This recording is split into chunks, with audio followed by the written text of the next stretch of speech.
Nag-vibrate ang phone ni Enrique sa ibabaw ng mesa. Kumunot ang kaniyang noo. "Excuse me for a moment?" Saad niya sa mga kamiting bago lumabas ang boardroom. "Paolo, I hope this is important. I'm in the middle of something." "Boss, nahanap ko na siya."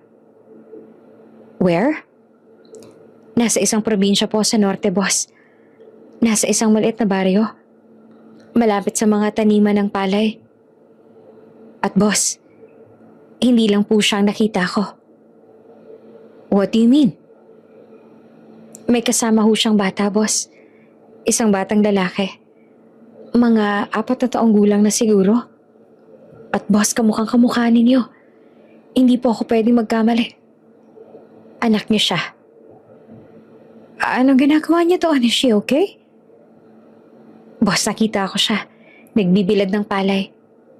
Tagabilad lang siya ng palay rito, boss. At mukhang mahirap ang kalagayan nila kumpara sa buhay niya sa Maynila.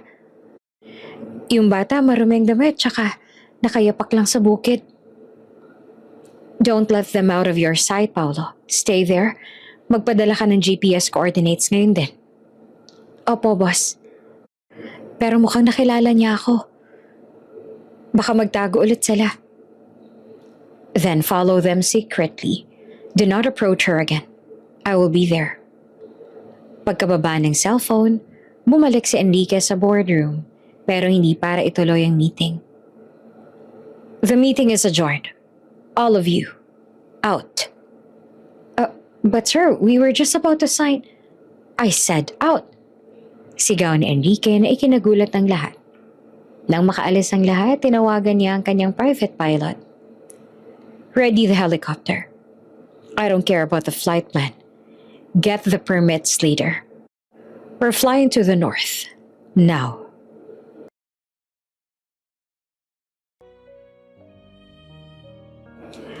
Kagagaling lang ni Enrique sa isang board meeting na tumagal ng 8 oras. Pagod na pagod siya, tsaka kumikirot ang sentido dahil sa mga stock na bumababa. Pagpasok niya sa pintuan, hindi yung bango ng scent diffuser ang sumalubong sa kanya, kundi isang matapang tsaka nanonood na amoy ang pumasok sa kanyang ilong. "Ano ba tong amoy na to?"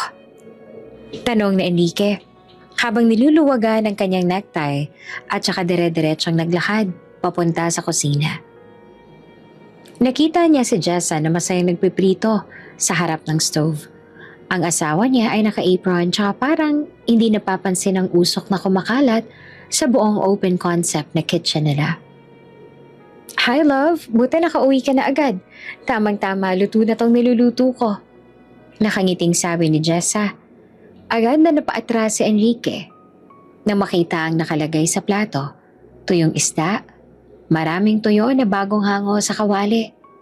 Yung usok nito ay kumakapit sa mga granite, countertop, at malamang ay pati sa mga kortinang gawa sa seda. "Jessa, seryoso ka ba? Tuyo?" Iritableng tanong ni Enrique. "Alam mo namang may mga guest ako na pupunta rito bukas para sa isang viewing.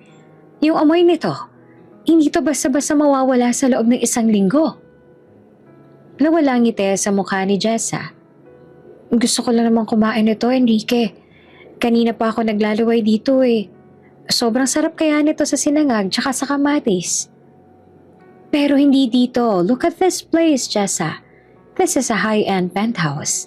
Not a wet market. Mayaman tayo. Hindi natin kailangan na kumain ng ganyang klaseng pagkain na amoy palengke. It's low class." Medyo napataas ang boses ni Enrique dahil sa stress. "Low class?" Ulit ni Jessa, nabakas ang sakit sa boses. "Pagkain lang to, Enrique. Hindi naman nababawasan ang pagkatao ko dahil lang kumakain ako nito. Bakit ba kailangan pati yung kakainin ko kailangang pasok sa standards ang pagiging mayaman mo? Dahil asawa kita. Everything you do reflects on me. At yung amoy na to, nakakasulasok. Sana lumabas ka na lang o pumunta sa kung saang karinderya kung yan yung gusto mong kainin. Huwag dito sa kusina ko." Saad ni Enrique habang binubuksan lahat ng bintana kahit malakas ang aircon. "Kusina mo? Tanong ni Jessa habang nanginginig ang mga kamay. Akala ko babahin natin to. Pero mukhang tama ka nga. Teritoryo mo to. Pati yung rules mo. Pasensya na. Nakalimutan ko kasing hindi pala ako bagay sa ganitong karangian. Huwag mo namang baliktarin ang usapan, Jessa. Pagod ako. Ang gusto ko lang naman makauwi sa bahay na maayos. At hindi amoy isda yung paligid. Is that too much to ask? Reklamo ni Enrique. Hindi naman siguro masama kung pagbigyan mo ako kahit ngayon lang. Sobrang sama ng pakiramdam ko buong araw tsaka ito lang ang kaisa-isang naisip ko na kainin na hindi ako nasusuka. Pero sige, kung yan ang tingin mo sa gusto ko, sige lang.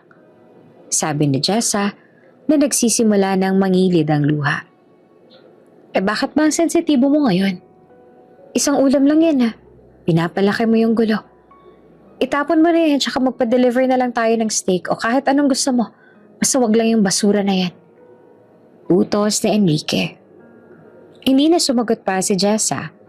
Patubog niyang kinuha ang plato ng tuyo at saka tinapon sa basurahan.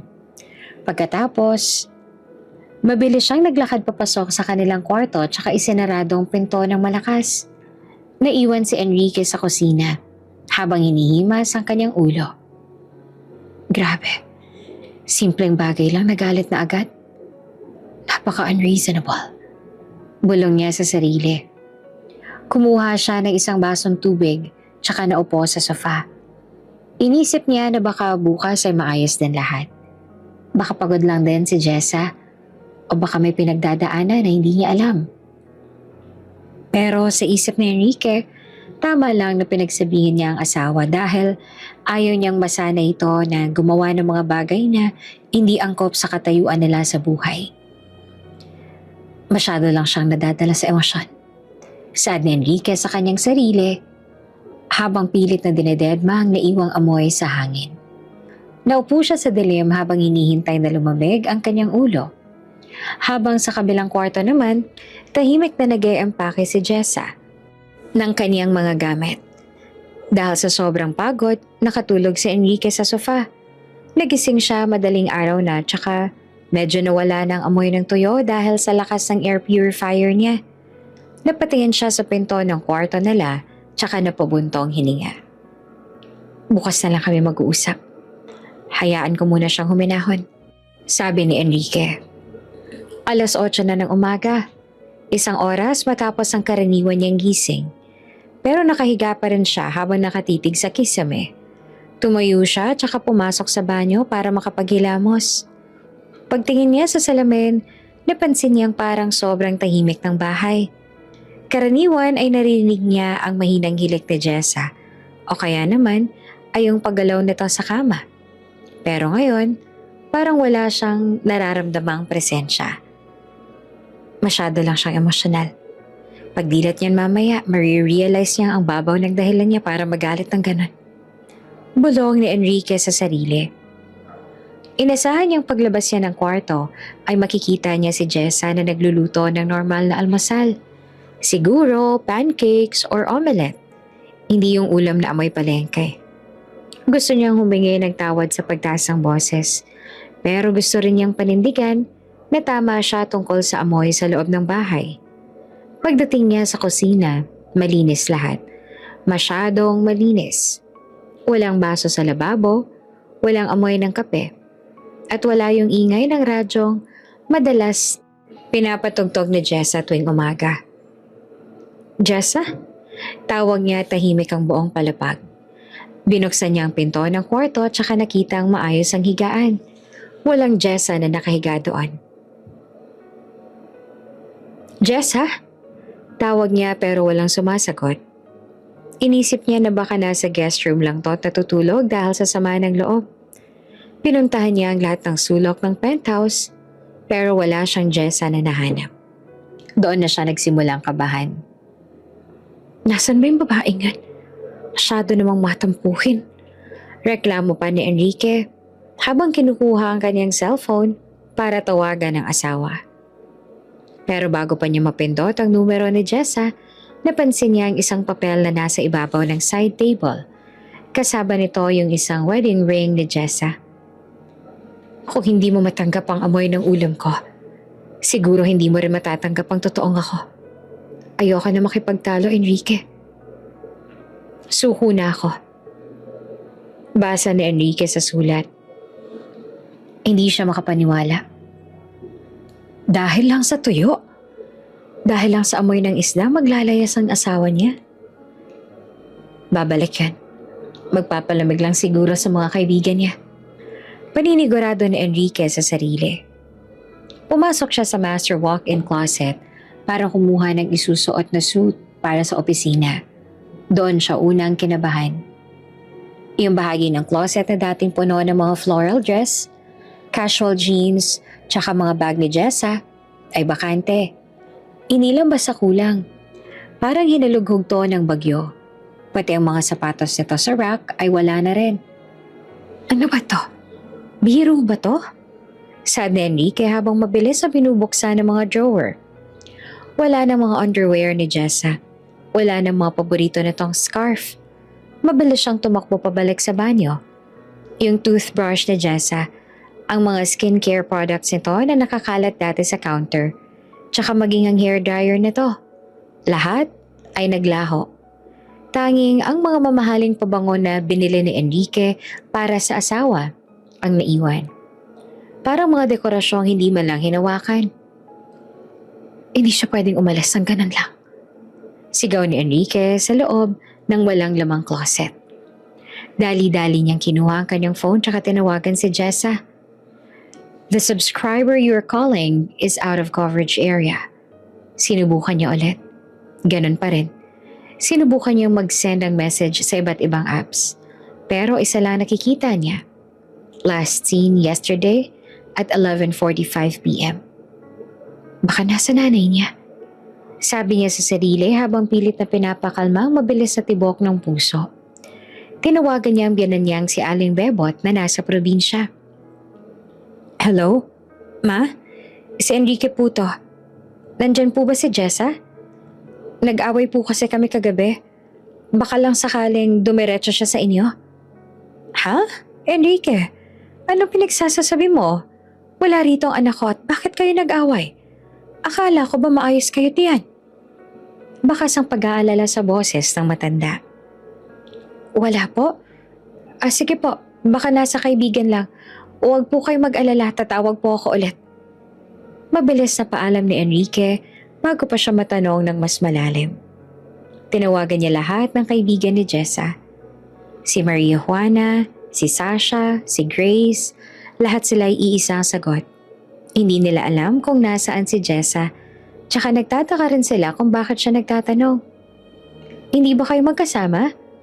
Sabi niya sa group chat kagabi matutulog na siya kasi masama ang pakiramdam niya. Sabi ni Sasha sa kabilang linya. Nag-away kami. Kung sakaling mag-message siya sa inyo, sabihin niya bumalik na siya rito. Masyado siyang nagiging isip bata. Seryosong utos na Enrique. Enrique kasi baka naman sumusobra ka na. Alam mo namang mababaw si Jessa pero kapag napuno yan, abay talagang aalis yan. Paalala ni Sasha. Pero binabaan na siya ni Enrique ng telepono. Lumipas ang buong araw sa opisina na wala sa sarili si Enrique. Sa bawat pagbukas ng pinto ng kaniyang executive suite, umaasa siyang ang secretary niya ay magsasabing, Sir, andito na po si Ma'am Jessa. Pero hanggang gumabi, walang dumating. Umuwi siya sa penthouse sa umaasang nandun ang asawa, na marahil ay nagpapalamig lang sa mall o di kaya kung saan mang spa. Pero wala. Walang pagkain sa mesa. Walang asawang sasalubong sa kanya para kunin yung briefcase niya. Seryoso talaga siya. Sad ni Enrique habang naupo sa sofa kung saan siya natulog kagabi. Binuksan niya ang CCTV ng building sa kanyang laptop. Nakita niya ang footage kagabi. Bandang 12:00 na madaling araw, lumabas si Jessa ng elevator bitbit ang dalawang malalaking maleta. Nakasuot ng jacket tsaka sombrero na parang ayaw makilala. Sumakay sa isang taxi na naghihintay sa labas. Saan ka pupunta, Jessa? Wala kang pera. Wala kang kahit ano kundi ako. Bulong ni Enrique. Sa isip niya, babalik din si Jessa kapag naubos ang laman ng ATM card nito. Alam niyang may limit ang credit card na hawak nito. Tsaka madali niya matatrack kung saan to gagamitin. Pero kinabukasan, chinek niya ang bank account nila. Walang transaction. Ni isang piso walang nabawas. Nag-withdraw lang pala si Jessa ng sapat na cash bago siya umalis. Mga ilang libo lang na hindi sapat para mabuhay sa syudad ng matagal. Magtitiis yan sa hirap. Tapos babalik din yan. Hindi sanay si Jessa sa hirap na yan. Nasanay na siya sa marangyang buhay na binigay ko. Paniniguro na Enrique sa kanyang sarili. Lumipas ang isang linggo, naging 2. Ang 2 ay naging 1 buwan. Araw-araw chinecheck ni Enrique ang social media ni Jessa. Walang post, walang story. Parang bigla tong nilamon ng lupa. Kumuha na siya ng private investigator para hanapin ito. Pero kahit yung mga expert ay nahihirapan. Sir, parang sinadya talagang magtago. Nagpalit siya ng SIM card. Hindi niya ginagamit yung bank accounts niya. Tsaka yung taxi na sinakyan niya, iniwan lang siya sa isang bus terminal na maraming destinasyon. Ulat ng investigator sa kanya. I don't care. Magbabayad ako. Kahit na magkano. Hanapin niyo siya. Sigaw ni Enrique sa loob ng kanyang opisina. Hindi pwedeng mawala ang asawa ko ng ganun-ganun lang. Pinatay niya ang tawag sa private investigator niya bago bumaling sa sekretarya niya. I want you to find her. Use every resource we have. Check the airports, the bus terminals, everything. Opo, boss. Gagawin po namin lahat. Sagot naman ni Mark. Gabi-gabi kapag nasa penthouse siya, tinititigan niya ang kusina. Minsan parang naririnig pa niya ang tawa ni Jessa habang nagluluto. Naaalala niya kung paano to kuminang nung mga mata nung huli silang kumain sa labas. Tsaka kung paano to biglang nagbago nung huling gabi nila. Dahil lang ba sa tuyo? Tanong niya sa sarili habang hawak ang isang baso ng whiskey. Hindi niya matanggap na yung isang katulad niya na kayang bumili ng kumpanya. Tsaka magpatakbo ng libo-libong empleyado ay hindi kayang kontrole ng sarili niyang asawa. Para sa kanya, ang pag-alis si Jess ay isang sampal sa kanyang ego. Pero higit pa sa ego, may maliit na bahagi sa puso niya na nagsisimulang makaramdam ng pangungulila. Babalik ka rin, Jessa. Alam kong babalik ka. Sabi ni Enrique sa hangin. Lumipas ang isang linggo pero walang balita. Si Enrique na dating laging focus sa trabaho ay nagsisimula ng mawala sa sarili. Hindi siya makakain ng maayos tsaka laging nakatingin sa pinto. Umaasang biglang papasok si Jessa tsaka magsusorry sa kanya. O kahit siya na yung magsorry basta bumalik lang to. Kasalanan ko ba talaga? Tanong ni Enrique habang tinitingnan ang tinapon niyang tuyo sa basurahan na noon ay nabulok na at kinuha na ng basurero. Naaalala niya ang mukha ni Jessa nung gabing yun. Ang lungkot sa mga mata nito. Ngayon lang niya napagtanto na baka hindi lang yung tuyo ang issue. Baka matagal na tong napupuno sa kanya at ang gabing yun lang ang huling metsa. Hindi, magbabakasyon lang yan. Siguradong babalik siya kapag naubos na ang pera niya. Sabi ni Enrique, pilit pinapakalma ang sarili. Pero yung araw ay patuloy na lumilipas. Ang mga gamit ni Jessa ay iniiwan. Ang ilang picture frames, ang paborito nitong unan, nagsimulang mag-alikabok. Inutusan ni Enrique ang mga katulong na huwag galamin ang mga yon. Gusto niyang pagbalik ni Jessa, eksakta pa rin ang lahat. Pero habang tumatagal, ang kumpiyansa ni Enrique ay unti-unting natitibag. Bawat kaluskos ng pinto ay nagpapakaba sa kanya. Umaasang si Jessa na yon. Pero laging hangin lang o ang security guard ang bumubungad sa kanya. Hindi ko alam na ganito pala kahirap ang wala ka. Saad ni Enrique isang gabi habang nakaupo sa sahig ng kusina. Doon mismo sa pwesto kung saan nagluluto si Jessa nung huling gabi. Sa unang pagkakataon sa loob ng maraming taon, naramdaman ni Enrique ang tunay na pagkatalo. Hindi sa negosyo, hindi sa pera, kundi sa pag-ibig. Akala niya sapat na yung yaman para panatilihin ang isang tao sa tabi niya. Ngayon, napagtanto niya na ang yaman ay walang silbi kung ang taong pinagbabahagian mo nito ay kusang lumayo dahil lang sa isang maliit na pagtatalo. Nasaan ka na ba, Jessa? Bumalik ka na. Mabulong na dasal ni Enrique bago siya tuluyang lumunin ng dilim ng gabi tsaka ng sarili niyang pagsisisi. Lumipas ang mga buwan na naging mga taon. 4 na taon na nakalilipas mula ng gabing yon sa kusina. Pero para kay Enrique, parang kahapon lang nangyari lahat. Sa loob ng 4 na taon, mas lalong lumago ang kumpanya niya. Nakapagpatayo siya ng mas marami pang building. Nakabili ng mga kumpanya sa ibang bansa.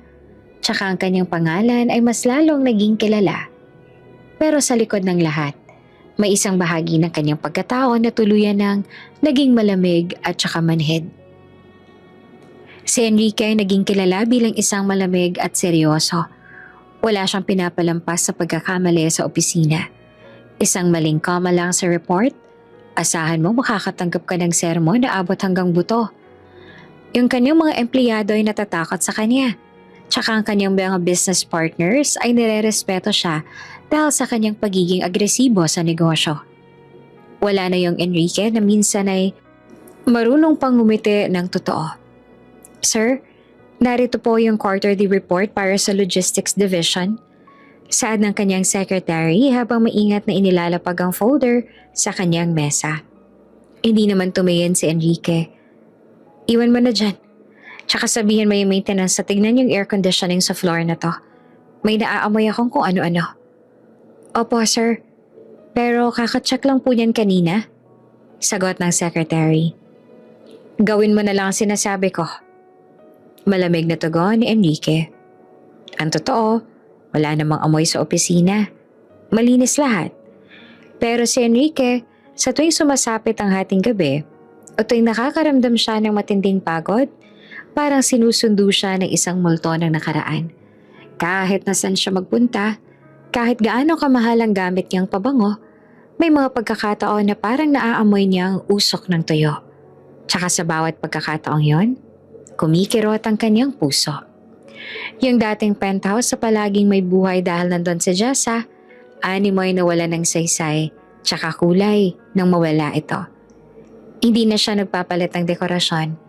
Yung bahagi ng closet ni Jessa ay nananatiling bakante. Kahit ilang beses na siyang sinabihan ng kanyang nanay na baka oras na para mag-move on tsaka humanap ng iba. Enrique anak, 4 na taon na. Hindi mo naman pwedeng ikulong lang sarili mo sa nakaraan. Sabi ng nanay niya habang bumibisita sa kanya isang gabi.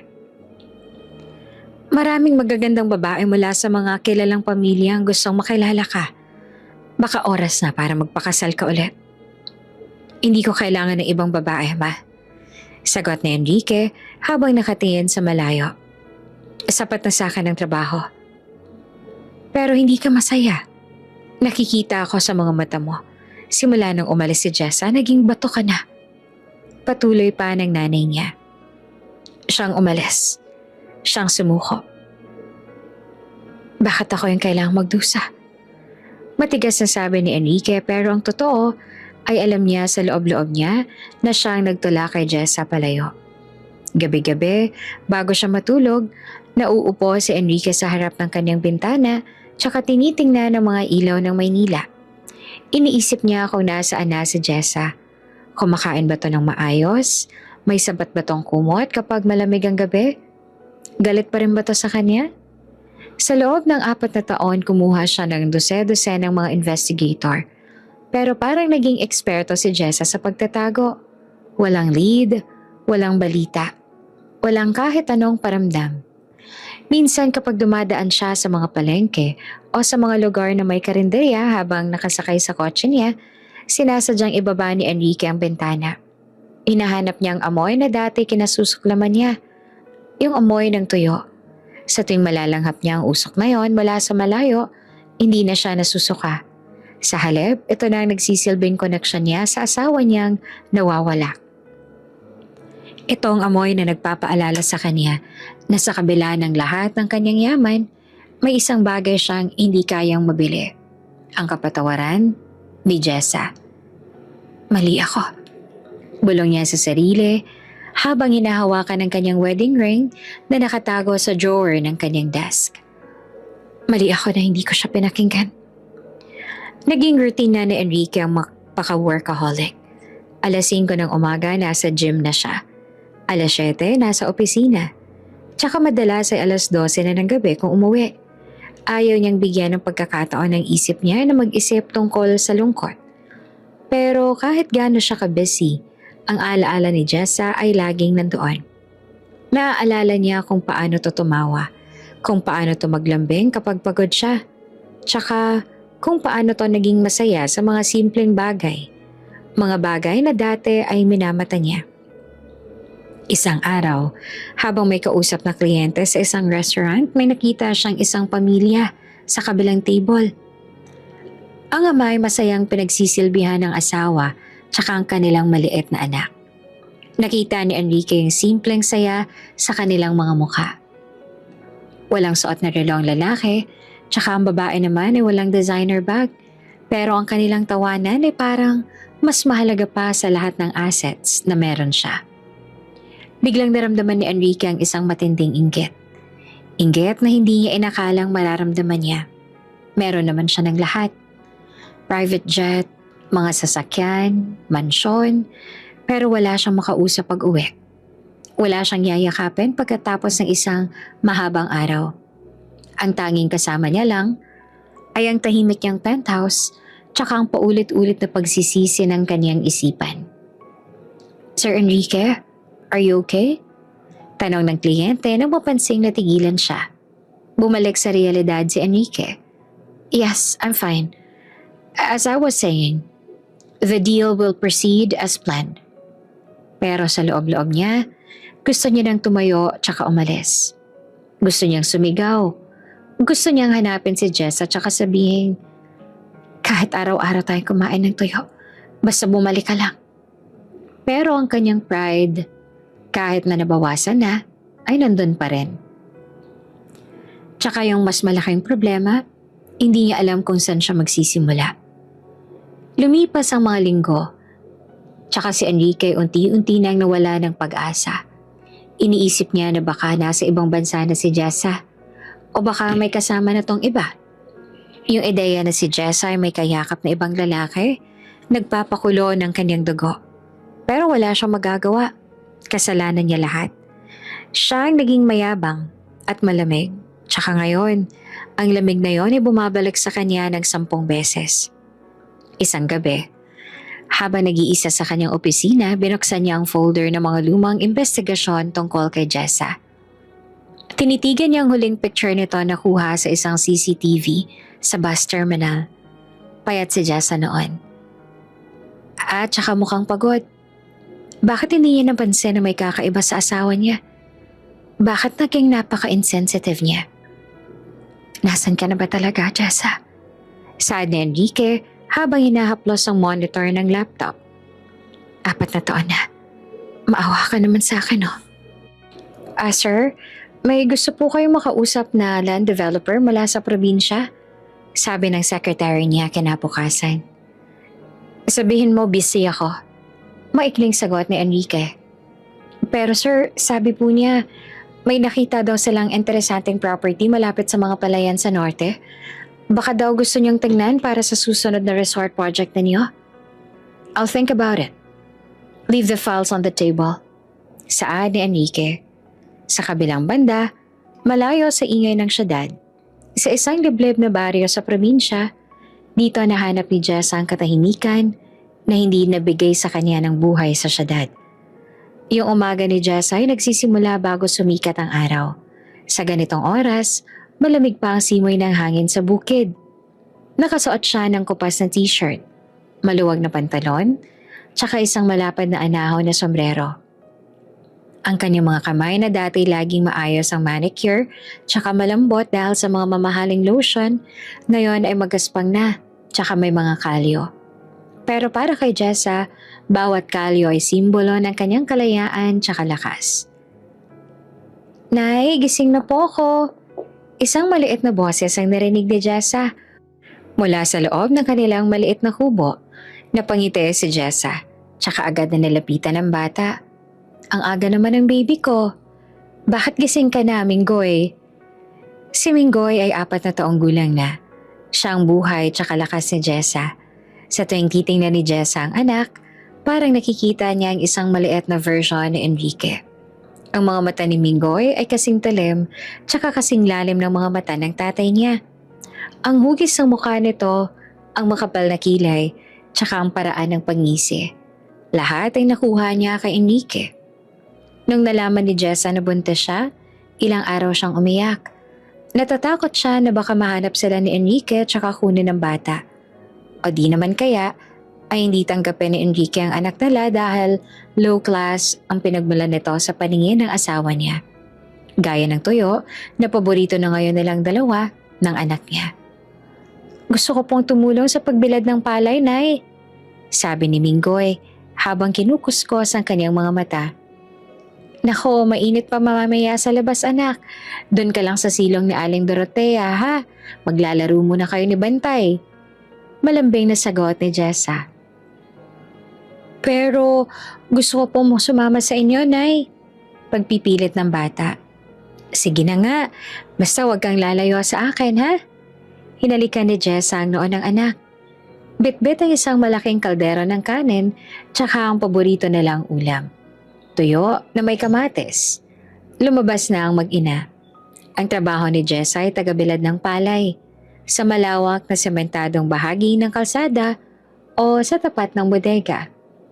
Doon niya ay kakalat ang mga butil ng palay gamit ang isang kahoy na pangkayod.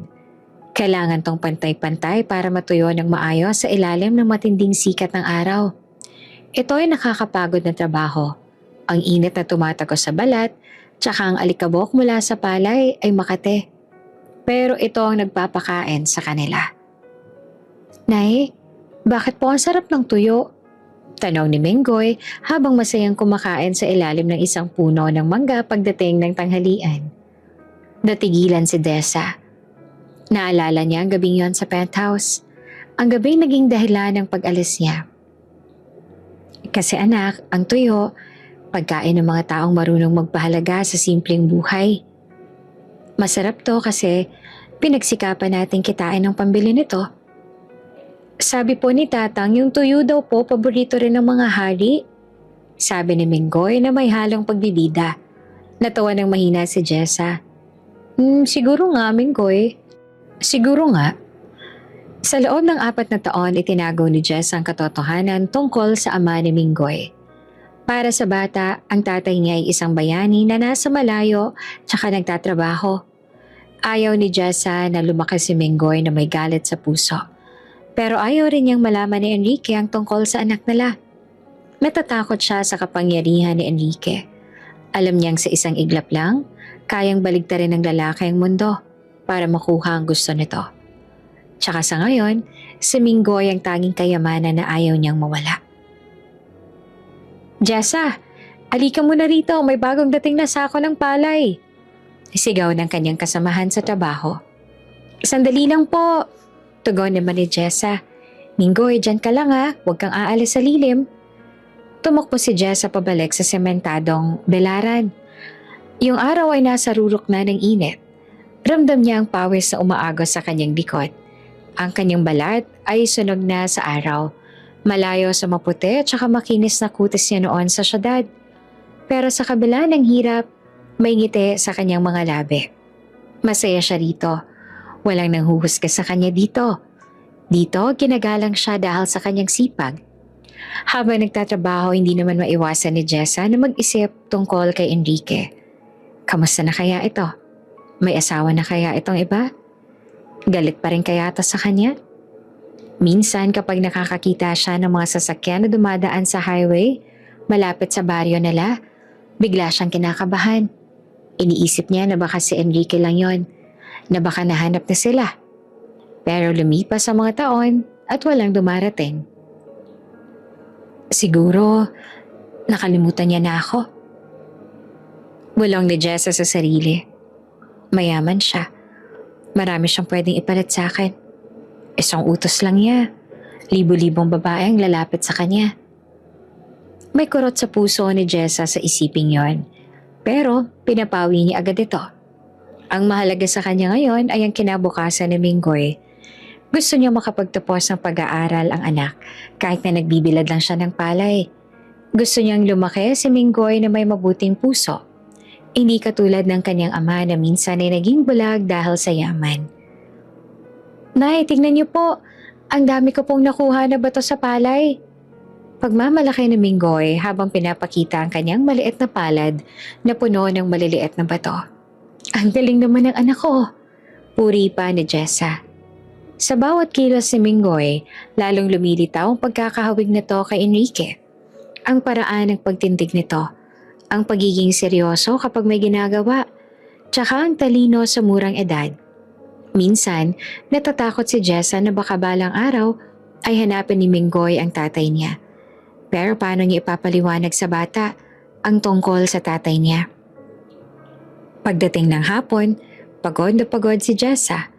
Ang kanyang mga binte ay nangangatal sa sobrang pagtayo tsaka paglalakad sa ilalim ng araw. Inayos niya ang mga natuyong palay tsaka nilagay sa mga sako. Pagkatapos ng trabaho, kinuha niya ang kanyang sweldo para sa araw na yon.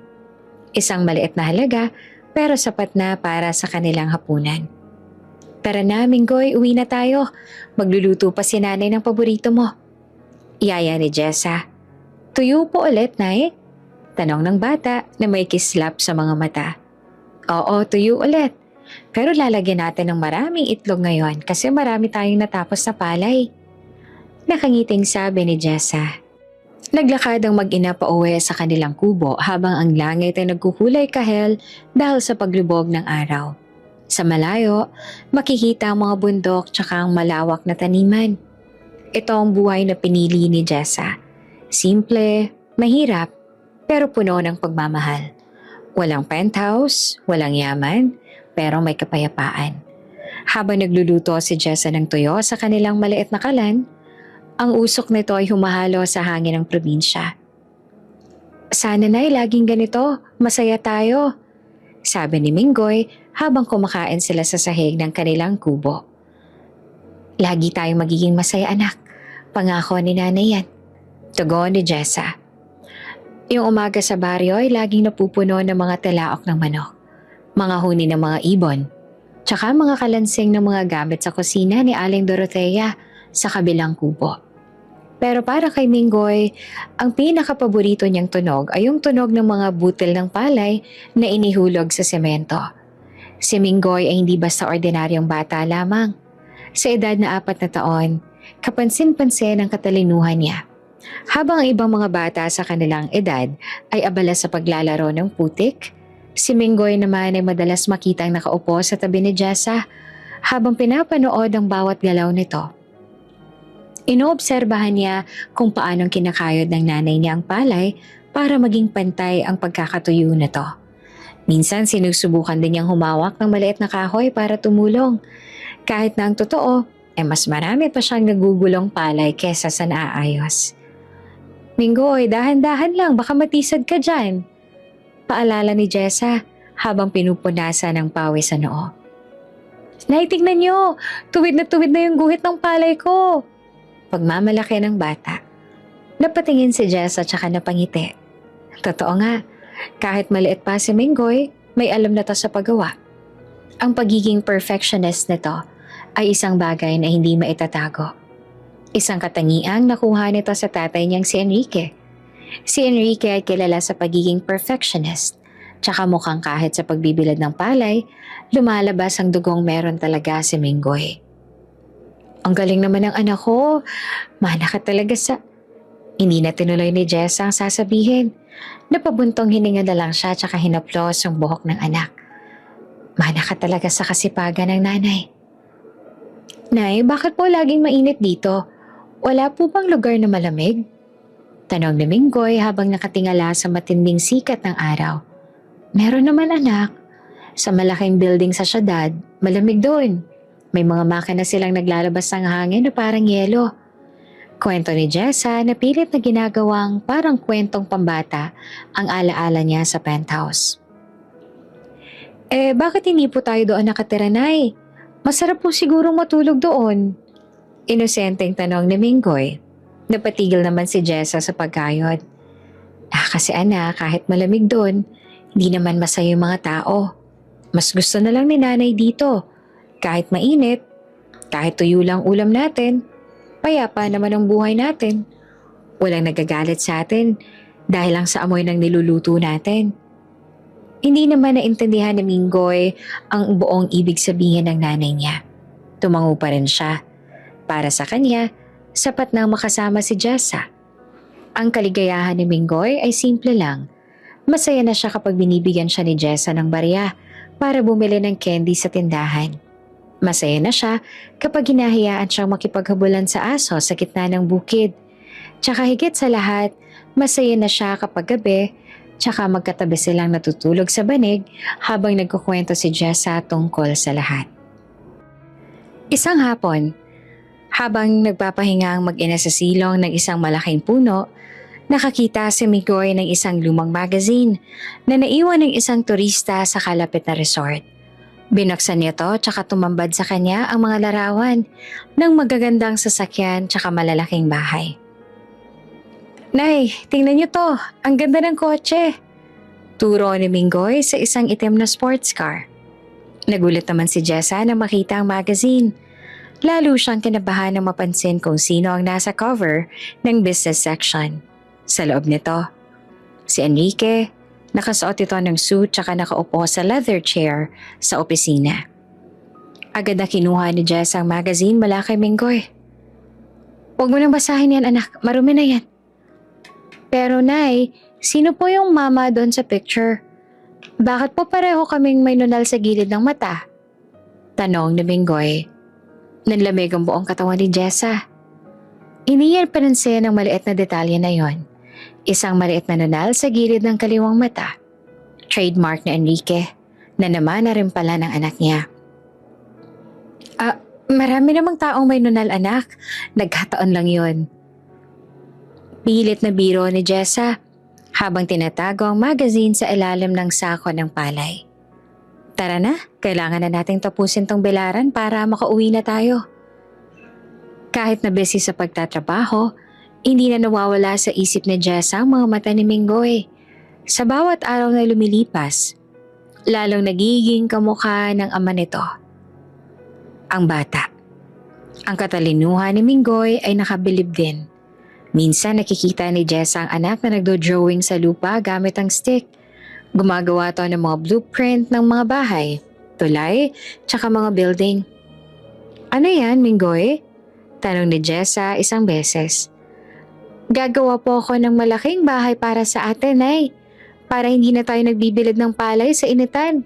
May bubong na malaki. Para hindi na kayo mapagod.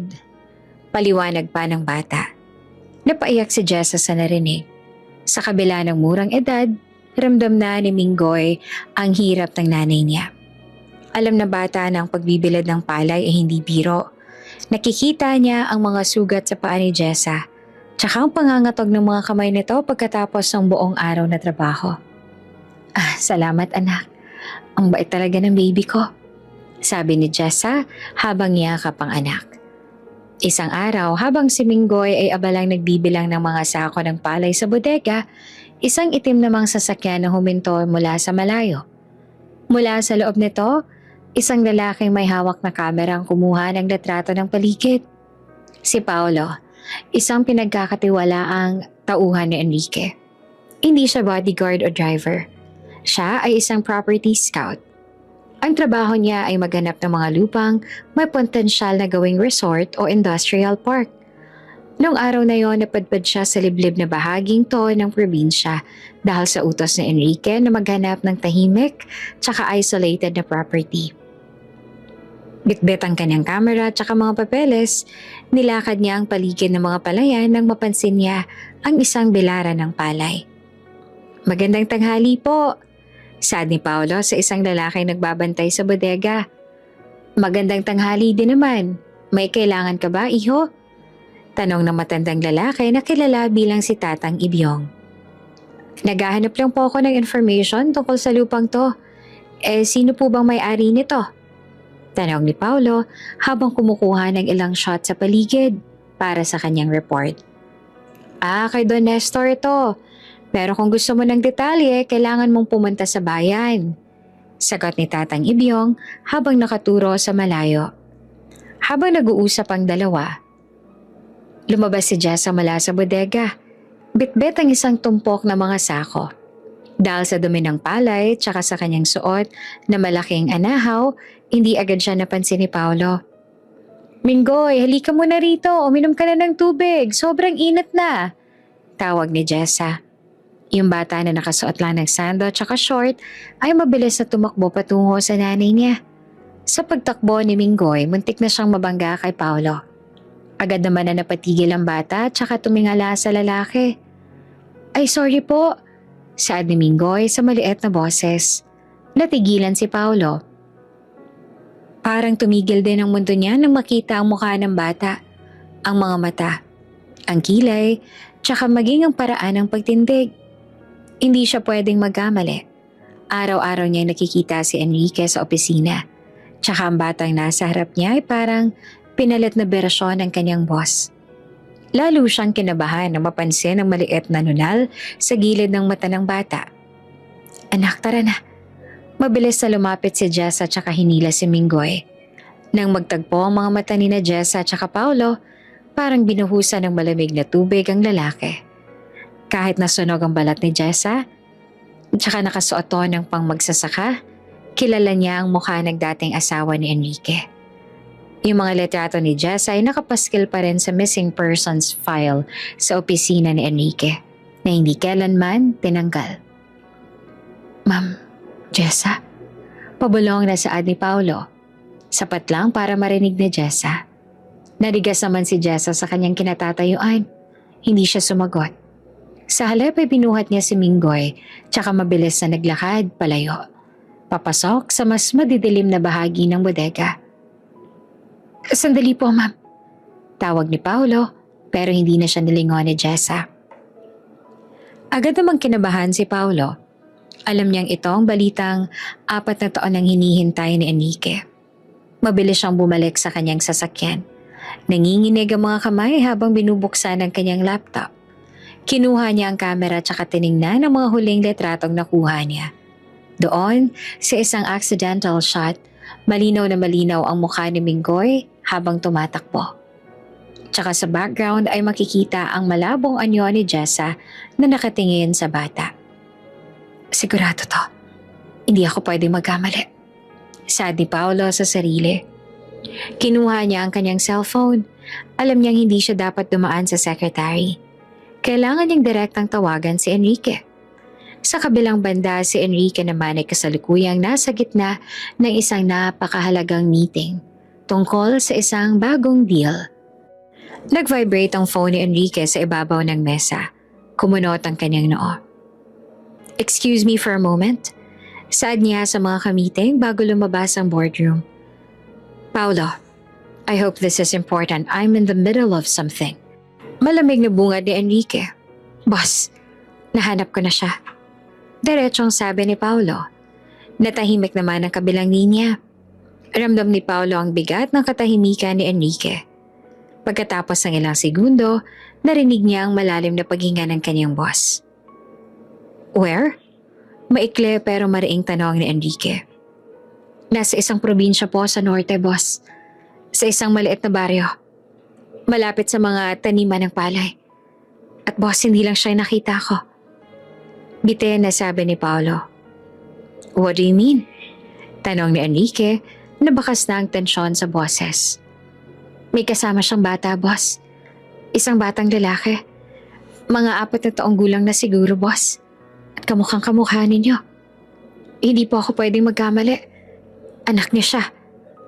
Paliwanag ni Paulo. Halos mabitawan naman ni Enrique ang kanyang cellphone. Yung 4 na taon na pangungulila. Yung 4 na taon na galit. Tsaka ang 4 na taon na pag-iisa ay biglang naghalo-halo sa isip niya. Anak? May anak siya? Ibig sabihin, nung araw na umalis si Jessa, buntis na ito?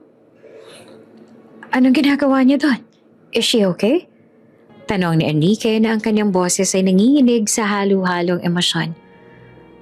Boss, nakita ko siya. Nagbibilad ng palay. Tagabilad lang siya rito, boss. Ang hirap ng kaligayan niya kumpara sa buhay niya sa Maynila. Yung bata, maruming damit tsaka nakayapak lang sa bukid. Ulat ni Paolo. Don't let them out of your sight, Paolo. Stay there. Magpadala ka ng GPS coordinates ngayon din. Utos ni Enrique. Opo, boss. Pero mukhang nakilala niya ako. Baka magtago ulit siya. Babala ni Paolo. Then follow them secretly. Do not approach her again. I will be there. Saad ni Enrique. Pagkababa ng cellphone, bumalik si Enrique sa boardroom. Pero hindi para ituloy ang meeting. The meeting is adjourned. All of you, out. Maikli niyang sabi. But sir, we were just about to sign. I said out. Sigaw ni Enrique na ikinagulat ng lahat. Nang makaalis lahat, tinawagan niya ang kanyang private pilot. Ready the helicopter. I don't care about the flight plan. Get the permits later. We're flying to the north now. Habang naglalakad si Enrique patungo sa helipad sa rooftop ng kanyang building, ang isip niya ay punong-puno ng mga katanungan. Bakit hindi sinabi ni Jessa? Bakit mas pinili niyang maghirap sa probinsya kesa bumalik sa kanya? Galit na galit ba talaga to sa kanya dahil lang sa tuyo? 4 na taon, Jessa. 4 na taon mong pinagkait sa akin ng anak ko. Bulong ni Enrique habang sumasakay sa helicopter. Ilang minutong biyahe lang ang tinagal, nakita na ni Enrique ang malawak na lupain na tinutukoy ni Paolo sa tawag kanina. Sir, malapit na po tayo sa coordinates na binigay ni Paolo. Saad ng peloto sa pamamagitan ng headset. Bumaba ka sa pinakamalapit na bakanteng lote. I don't care kung mapinsala ang pananim. Bayaran na lang natin lahat. Utos ni Enrique. Ang kanyang mga mata ay nananatiling nakatitig sa GPS monitor.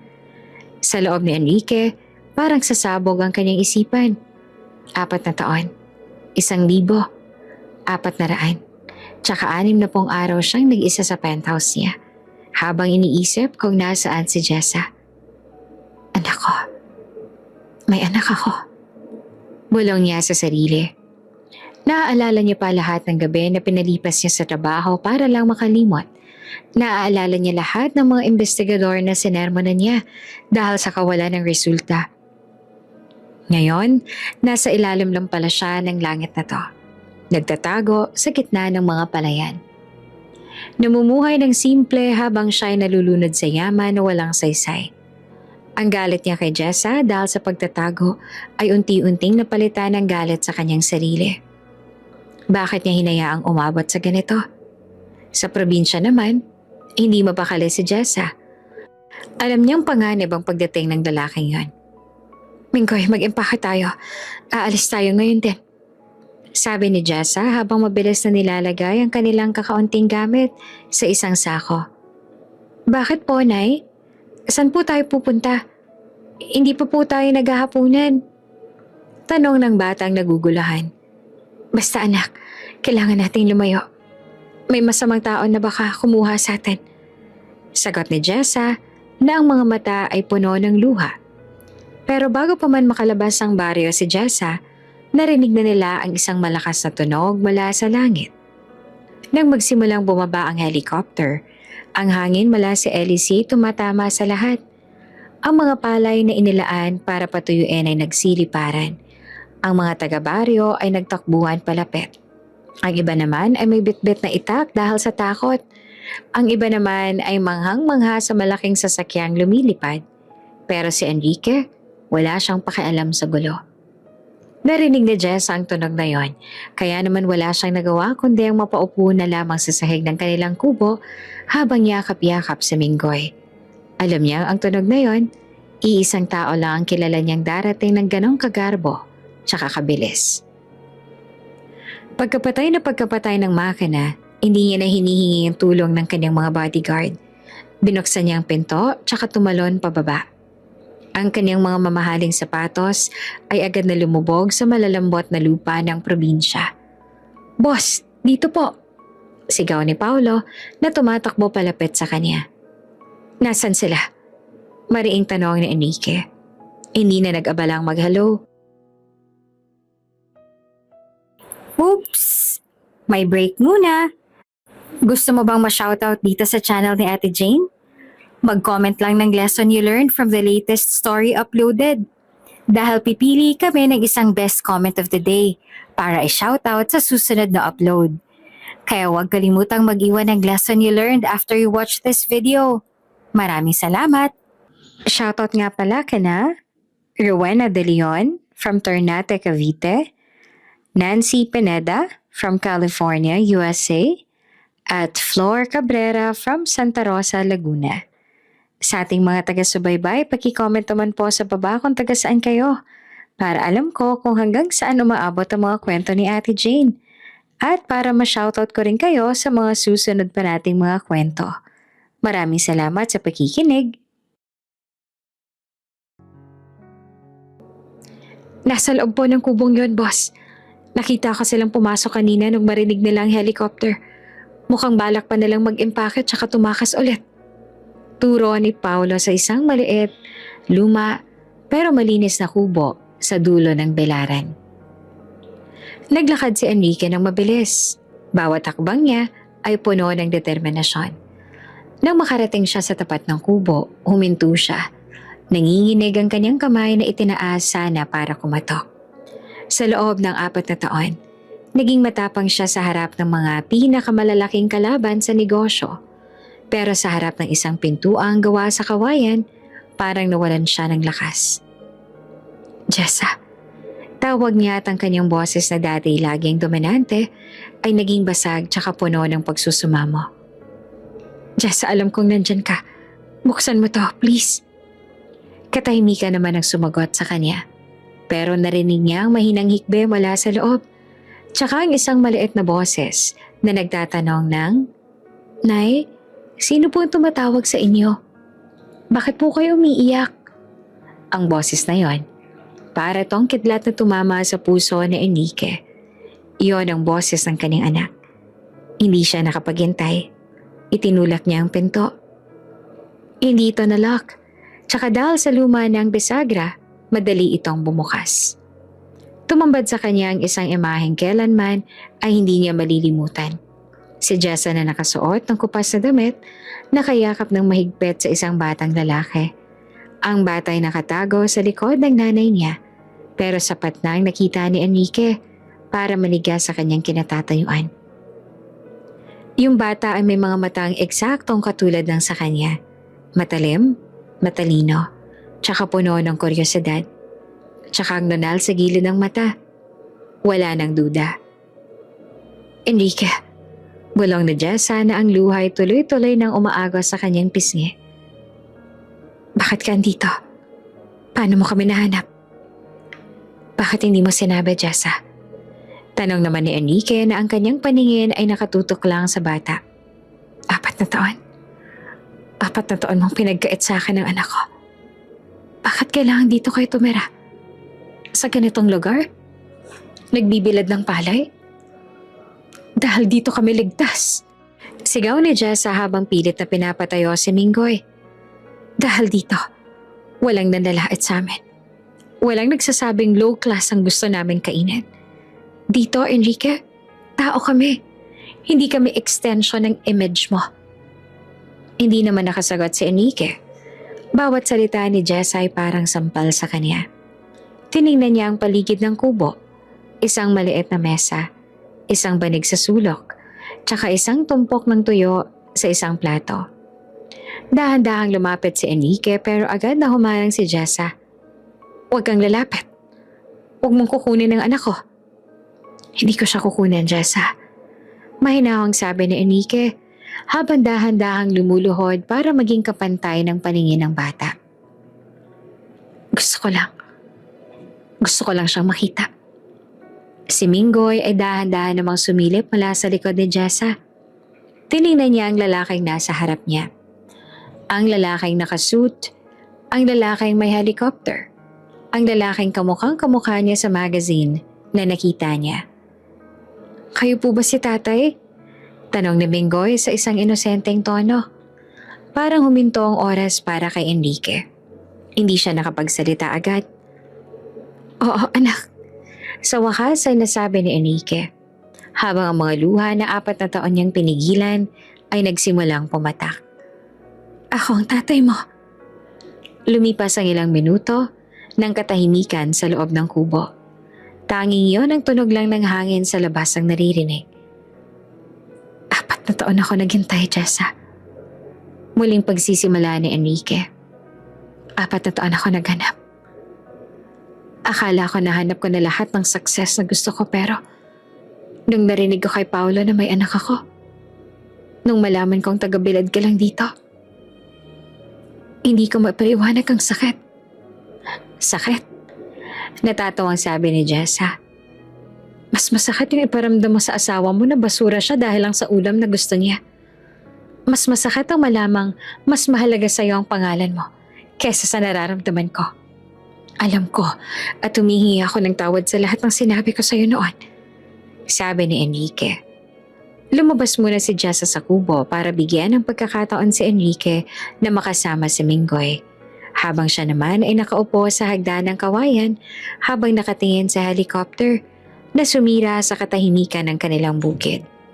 Sa loob, dahan-dahang hinawakan ni Enrique ang maliit na kamay ni Minggoy. Ang bata ay hindi natakot. Sa halip, hinawakan din nito ang kamay ng tatay niya. Nananatiling nakaluhod si Enrique sa harap ni Minggoy. Ang kanyang suit ay may mantsa na ng putik tsaka alikabok. Pero parang wala siyang pakialam. Ang kanyang mga mata ay hindi na maalis ang tingin sa bata. Hinawakan ni Minggoy ang necktie ni Enrique habang tinitingnan ng tela nito na hindi niya kailanman nahawakan sa buong buhay niya. "Bakit po kayo umiiyak, tatay?" Tanong ni Minggoy. Pinunasan ni Enrique ang kanyang mga mata gamit ang likod ng kanyang palad. "Umiiyak ako kasi masaya ako, anak. Masaya ako kasi nahanap ko na kayo ng nanay mo." Tumayo si Jessa mula sa hagdanan, tsaka pumasok muli sa loob. Ang kanyang muka ay matigas habang pilit na tinatago ang takot na nararamdaman. "Enrique, tama na yan. Nakita mo na siya. Alam mo ng totoo. Ngayon, pwede ka na bang umalis? Gugulahin mo lang naman ang buhay namin dito eh." Tumingin si Enrique kay Jessa, tsaka sa unang pagkakataon, nakita ni Jessa ang pagsuko sa mga mata ng kaniyang asawa. "Hindi ako aalis nang wala kayo, Jessa. Hindi ko nahahayaang lumipas ang isa pang araw na hindi ko kayo kasama. At ano, dadalhin mo kami sa penthouse mo para laitin mo ulit?" Asik ni Jessa. "Tingnan mo ang sarili mo, Enrique. Tingnan mo ang paligid mo. Hindi kami bagay sa mundo mo. Si Minggoy, lumaki siya sa putikan, sa initan, tsaka sa amoy ng tuyo. Sa tingin mo ba matatanggap mo yun?" "Jessa, nagbago na ako," mahinang sabi ni Enrique. "Yung mga kataong katulad mo, hindi nagbabago sa loob ng 4 na taon." Sagot ni Jessa. "Ang yaman mo, yung pride mo, yan ang buhay mo. Kami? Kami lang yung low-class na asawa tsaka anak na ikinakahiya mo." Bago pa makasagot si Enrique, may isang matandang lalaki na lumapit sa pinto ng kubo. Si Tatang Ibyong, ang matandang nagbabantay sa bodega. "Jessa, ayos lang ba kayo rito? Sino ba tong mga taong to na nagdala ng malaking ibon sa bilaran?" "Ayos lang po, Tatang. Asawa ko po siya." Maikling sagot ni Jessa na ikinagulat ni Tatang Ibyong. "Asawa? Akala ko ba?" Hindi na tunuloy ng matanda ang sasabihin nang makita ang tindig ni Enrique. Lumingon si Enrique kay Tatay Ibyong tsaka tumango bilang paggalang. Isang bagay na bihira niyang gawin. "Pasensya na po sa gulo, Tatang. Babayaran ko po lahat ng palay na nasira ng helicopter." Saad ni Enrique. Hindi pera ang kailangan namin dito, iho. Ang kailangan namin, katahimikan. Kung balak mong saktan si Jessa tsaka ang bata, mas mabuti pang umalis ka na bago pa ako tumawag ng mga kasama ko. Bantaan ng matanda habang hawak ang kanyang karet. Napangiti naman na mapait si Enrique. Wala ho akong balak na saktan sila. Sila ang buhay ko. Bumaling muli si Enrique kay Jessa. Hayaan mo ako magpaliwanag. Hindi ako pumunta rito para makipag-away. Pumunta ako rito kasi nung marinig kong nagbibilad ka lang ng palay para mabuhay, gumuho ang mundo ko. Hindi dahil kinakahiya ako ang trabaho mo, kundi dahil naisip ko kung gaano ako kawalang kwenta bilang asawa tsaka ama na hinayaan kayong dumanas ng ganitong klase ng hirap. Hirap nga to para sa akin, Enrique. Mas mahirap pang nakatira ako sa ginto. Pero parang nakakulong ako sa hawla. Dito nakakahinga ako. Dito hindi ako pinandidirihan ng lahat ng tao. Malaya ako rito, Enrique. Sa labas, ang mga bodyguard ni Enrique pilit na pinapalayo ang mga bata sa helicopter. Si Mingoy naman ay dahan-dahang lumabas ang kubo. Bitbit ang kanyang paboritong laruang gawa sa lata ng sardinas. Pinanood ni Enrique ang anak habang naglalakad patungo sa helicopter. Nakita niyang pagkakaiba ng kanyang mundo sa mundo ni Mingoy. Ang kanyang anak ay masayang naglalaro sa gitna ng alikabok habang walang kamalay-malay na ang lalaking nasa loob ng kanilang kubo ay kayang bilhin ng buong bayan kung gustuhin man ito. Jessa, please mag-usap tayo ng maayos. Kahit para lang kay Mingoy. Pagsusumamo ni Enrique. Look at him. He deserves a better life. He deserves to go to the best schools, to have everything he needs. At yan na naman tayo sa better life mo, Elaine de Jessa. Yung better life para sa'yo, material na bagay. Yung better life para sa amin, yung walang nanghuhusga sa amin. Si Mingoy, masaya siya rito. Nakikita mo ba yung mga kalaro niya? Hindi niya kailangan ng gadgets para ngumiti. Pero kailangan niya ng ama. Giet ni Enrique. Natahimik si Jessa. Iyon ang katotohanan hindi niya maitatanggi. Sa loob ng 4 na taon, nakita niya kung paano maganap si Mingoy ng isang tatay figure. Tuwing nakikita nito ang ibang bata na kinakalang ng kanilang mga ama, tumatahimik si Mingoy, tsaka tumitingin sa malayo. 4 na taon siyang walang ama, Enrique. At naging maayos naman kami. Sabi ni Jessa pero halatang panginginig sa kanyang boses. Dahil matatag ka. Pero hindi mo naman kailangang maging mag-isa habang buhay. Sabi ni Enrique. Habang dahan-dahang hinahawakan ng balikat ni Jessa, sa pagkakataong to, hindi na umiwas si Jessa. Patawarin mo ako sa lahat ng kayabangan ko. Patawarin mo ako kung naging bulag ako sa tunay na mahalaga noon. Sa labas, biglang umulan. Isang mabilis tsaka malakas na buhos ng ulan na karaniwan sa probinsya tuwing hapon. Agad na nagtakbuhan ng mga tao, tsaka si Jessa ay mabilis na lumabas para kunin si Mingoy. Pero bago pa siya makarating sa bata, nakita niyang binuhat na ni Enrique sa Mingoy, tsaka tumakbo pabalik sa silong ng bodega. Sinundan sila ni Jessa. Doon, sa loob ng bodegang amoy palay tsaka alikabok, nakita niya si Enrique na pinupunasan ang buhok ni Mingoy gamit ang sarili nitong panyo. Ang dalawa ay nagtatawanan habang pinapanood ang patak ng ulan sa bubong ng yero. Ang lakas po ng ulan, tatay, sabi ni Mingoy. Oo nga anak, pero ligtas tayo rito, sagot naman ni Enrique habang nakayakap sa bata. Nanonood si Jessa mula sa malayo. Iyon ang eksenang matagal niya nang pinapangarap, pero sabay na kinatatakutan. Ang makitang maayos ang mag-ama niya. Pero sa kabila ng tabis ng tagpong yon, alam ni Jessa na ang pagdating ni Enrique ay may dalang bagyo sa kanilang seguridad. Natatakot siya na kapag sumama sila, baka muling bumalik ang lumang Enrique. Kapag nawala na yung excitement ng pagkikita nilang dalawa ng anak niya. Hindi kami sasama sa'yo sa Maynila, Enrique. Sabi ni Jessa nang lumapit siya sa dalawa.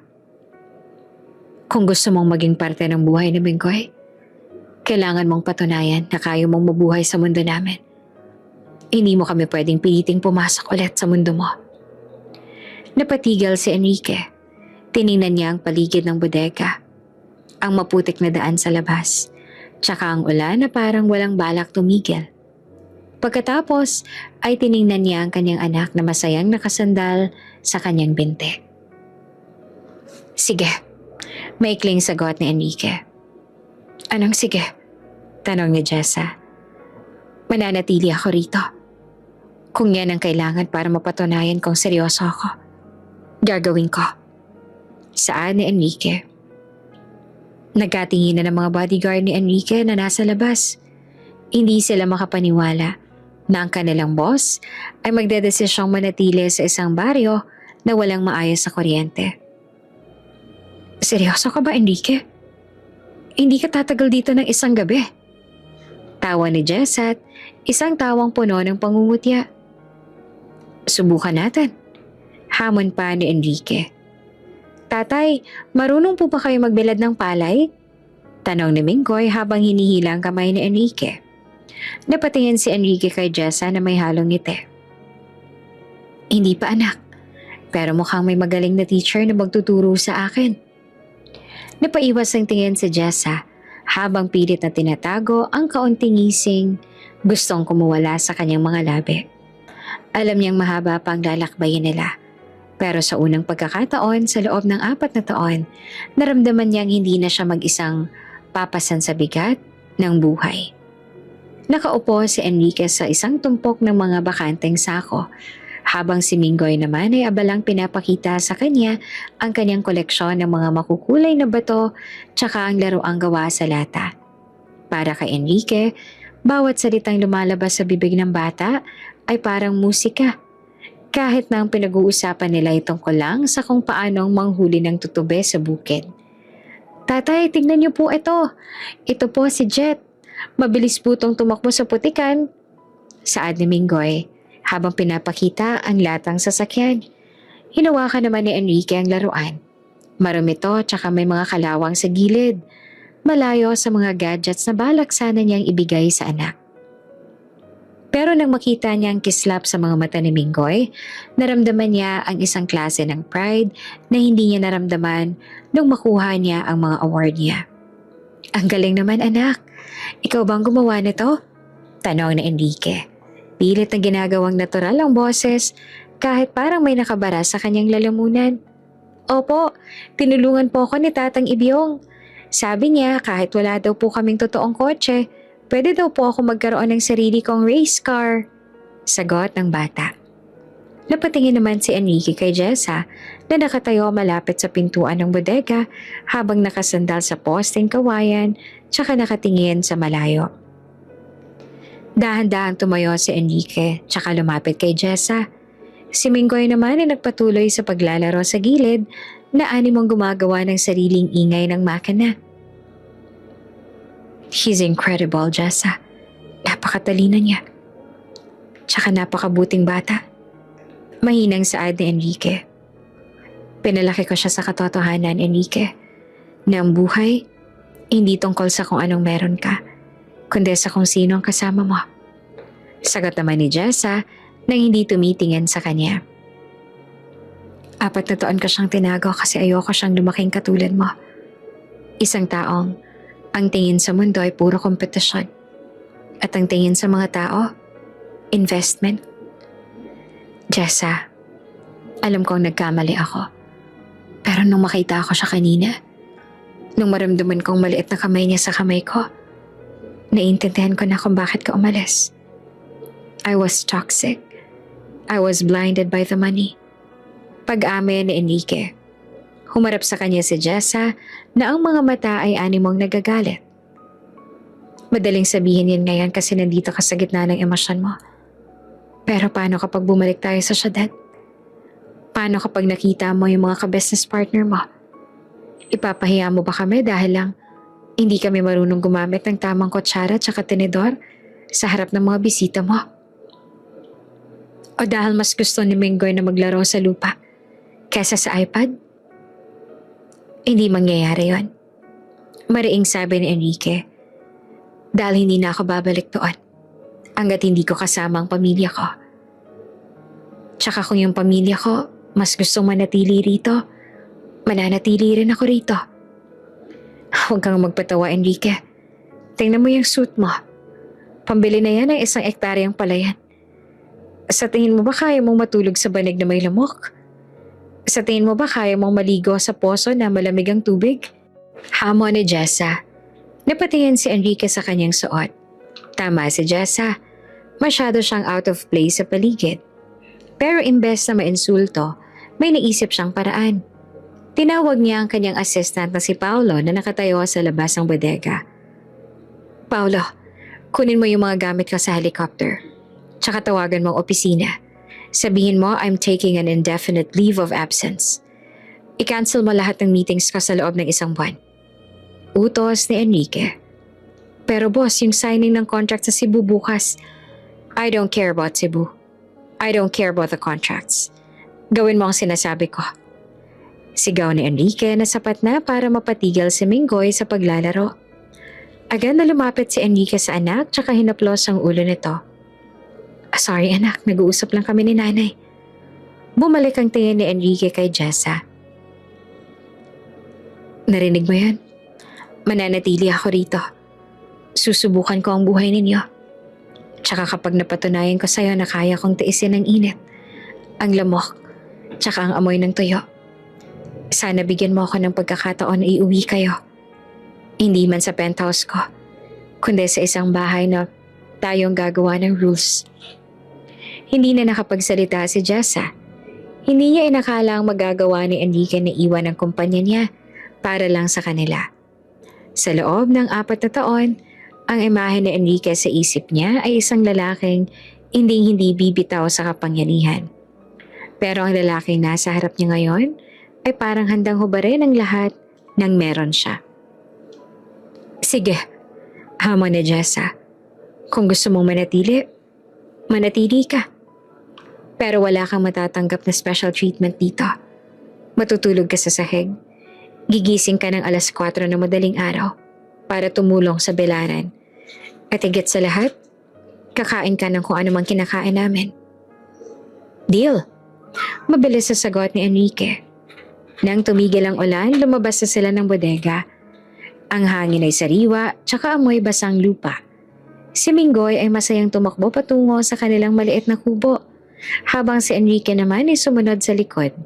Bitbit ang kanyang briefcase tsaka ang suit jacket na isinampay na lang niya sa kanyang balikat. Pagdating sa kubo, dahan-dahang pumasok si Enrique. Maliit lang ang espasyo. Isang maliit na sala na nagsisilbing tulugan.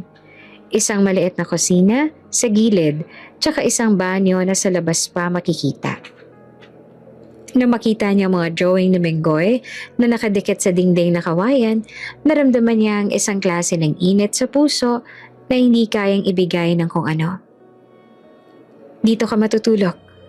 Turo ni Jessa sa isang bahagi ng sahig na may nakalatag na manipis sa banig. Minggoy, kunin mo yung una ni tatay mo doon sa aparador. Opo, nanay. Masiglang sagot ng bata. Naupo si Enrique sa banig. Matigas to tsaka medyo makati sa balat. Pero hindi siya nagreklamo. Tumingin siya sa bintana tsaka nakita ang helicopter na unti-unti nang lumilipad palayo. Bitbit ang kanyang bodyguard tsaka si Paolo. Iniwan lang nila yung ilang perasong damit at maliban doon, wala na. Gabi na, magluluto na ako ng hapunan. Saad ni Jessa. Pumasok si Jessa sa kusina tsaka nagsimulang mag-asikaso. Maya-maya, ang pamilyar na amoy ay muling namutawi sa buong kubo. Ang amoy na naging dahilan ng kanilang paghihiwalay, 4 na taon na ang nakalilipas. Ang amoy ng pinipritong tuyo. Sinadya ni Jessa na lakasan ang apoy para mas lalong kumalat ang usok. Gusto niyang makita kung mandidiri ba ulit si Enrique. Gusto niyang subukin ang limitasyon nito. Lumapit si Enrique sa kusina tsaka tumayo sa likod ni Jessa. Pinanood niya ang asawa habang maingat na binabaliktad ang mga tuyo sa kawali. Wala na siyang nararamdamang inis. Sa halip, ang amoy na yon ay parang naging amoy ng kapatawaran. Bakit ka nakatingin? Tanong ni Jessa nang hindi lumilingon. Naalala ko lang, yung huling gabi natin sa penthouse. Mahinang sabi ni Enrique. Sana pala nung oras na yon, kumuha ako ng kanin tsaka nakisala sa'yo. Sana naintindihan ko yung ulam na to. Hindi lang pagkain. Ito ang simbolo ng pagiging totoo mo. Napatigil si Jessa sa pagluluto. Bagyang nanginig ang kanyang balikat, pero pinigilan niya ang sarili na humarap. Iniligay niya ang mga tuyo sa isang plato, tsaka inhanda ang kamatis tsaka mainit na kanin. Kain na tayo, tawag ni Jessa kay Minggoy. Naupo silang tatlo sa sahig. Paikot sa isang maliit na mesang gawa sa kahoy. Walang wine, walang fine dining etiquette. Gamit ang kanilang mga kamay, nagsimulang kumain si Minggoy tsaka Jessa. Tumingin sila kay Enrique na hinihintay ang magiging reaksyon nito. Kumuha si Enrique ng isang peraso ng tuyo, inalis ang tinik gaya ng pag-alis niya sa mga komplikadong problema sa negosyo. Kumuha siya ng kanin tsaka sinubo ito. Masarap, sabi ni Enrique pagkatapos lumunok. Masarap pala talaga. Napangiti si Minggoy. Sabi na sa inyo tatay paborito po namin ni nanay yan. Alam ni Enrique na marami pa siyang kailangang patunayan.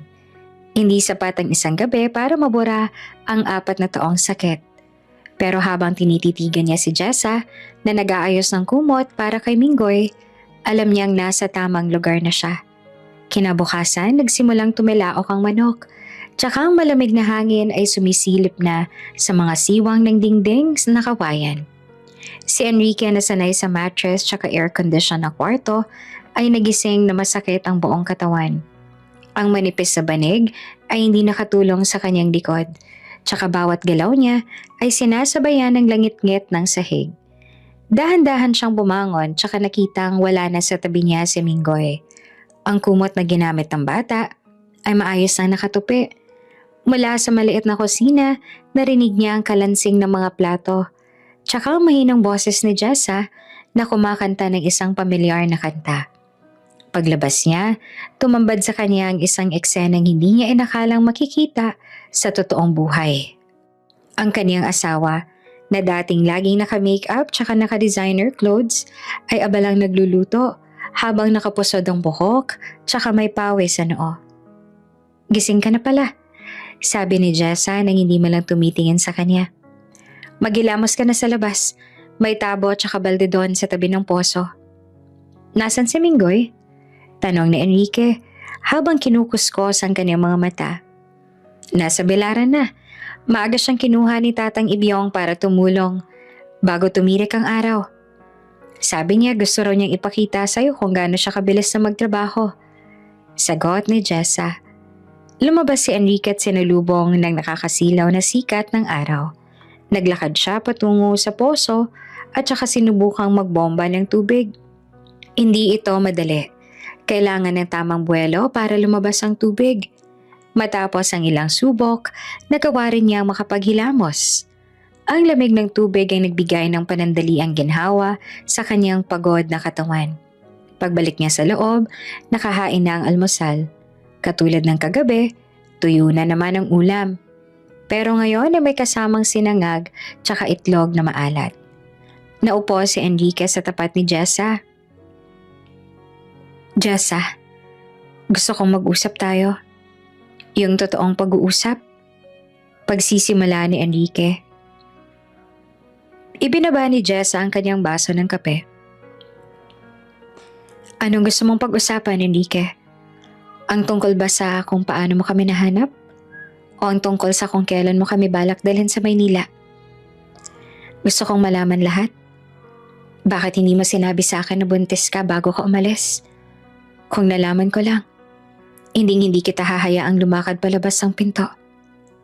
Sabi ni Enrique na ang kanyang boses ay puno ng pagsisisi. Natawa ng mahina si Jessa, isang tawang walang halong saya. At ano, mananatili ako doon dahil lang sa bata? Enrique, nung gabing nag-away tayo tungkol sa tuyo, Hindi lang yung ulam ang problema. Ang problema, yung unti-unting pagkawala ng pagkatao ko sa loob ng bahay mo. Nung gabi yun, naglilihi ako nun. Sobrang sama ng pakiramdam ko tsaka ang tanging nagpapasaya lang sa akin ay yung amoy ng pagkain kinalakihan ko. Pero anong ginawa mo? Tinapon mo. Sinabihan mo pa akong low class. Kaya sa sandaling yun, naisip ko, kung sa simpleng ulam, ganyan ka nakalupit, paano pa kaya kapag lumaki ng anak natin? Paano kung maging katulad mo rin siya na parang walang puwang para sa mga simpleng bagay? Napayo ko si Enrique. Hindi niya alam ang tungkol sa paglilihi. Sa isip niya noon, sadyang naging matigas lang ang ulo ni Jessa. Mas pinili ko ang hirap dito sa probinsya kesa sa yaman mo na walang puso. Patuloy ni Jessa na ngayon ay may luha na sa kanyang mga mata. Isinampal ko sa iyo ang katotohanan to, Enrique. Mas masaya kami rito. Dito, si Minggoy, lumaking malaya. Hindi niya kailangang magsuot ng suit para irespeto ng tao. Hindi niya kailangang magkaroon ng pera sa bangko para maging bayani sa paningin ng mga kalaro niya. Yang yaman mo, walang puwang dito sa bukid na to. Alam ko na ngayon, Jessa, naiintindihan ko na. I failed as a husband, and I failed even before I became a father. Saad na Enrique. Kaya bakit ka pa nandito? Para patunayan na kaya mong maging magsasaka? Enrique, hindi mo kailangan gawin to. Pwede kang bumalik sa Maynila at saka magpadala na lang ng sustento. Hindi kita pagbabawalan na makita si Minggoy. Pero wag mo kaming piliting bumalik sa mundo mo. Sabi ni Jessa. Tumayo si Enrique at saka lumapit kay Jessa. Hinawakan niya ang mga kamay nito. Ang mga kamay na dati may malambot pero ngayon ay magaspang na dahil sa pagbibilad ng palay. Nandito ako kasi gusto kong bawiin ang pamilya ko. Gusto kong patunayan sa'yo na yung Enrique na nakilala mo noon, namatay na nung gabing umalis ka. Tsaka itong nasa harap mo ngayon, nag-aaral pa lang kung paano maging tao ulit. Jessa, mas pipiliin kong makasama niyo habang buhay kesa bumalik sa penthouse na yon na mag-isa. Madamdaming sabi ni Enrique. Hindi naman agad nakasagot si Jessa. Ramdam niya ang katapatan sa boses ni Enrique. Pero ang sugat ng nakaraan ay malalim pa rin. Binawi niya ang kanyang kamay tsaka tumayo para iligpit ang pinagkainan. Pumunta ka na sa bilaran, hinihintay ka na ng anak mo.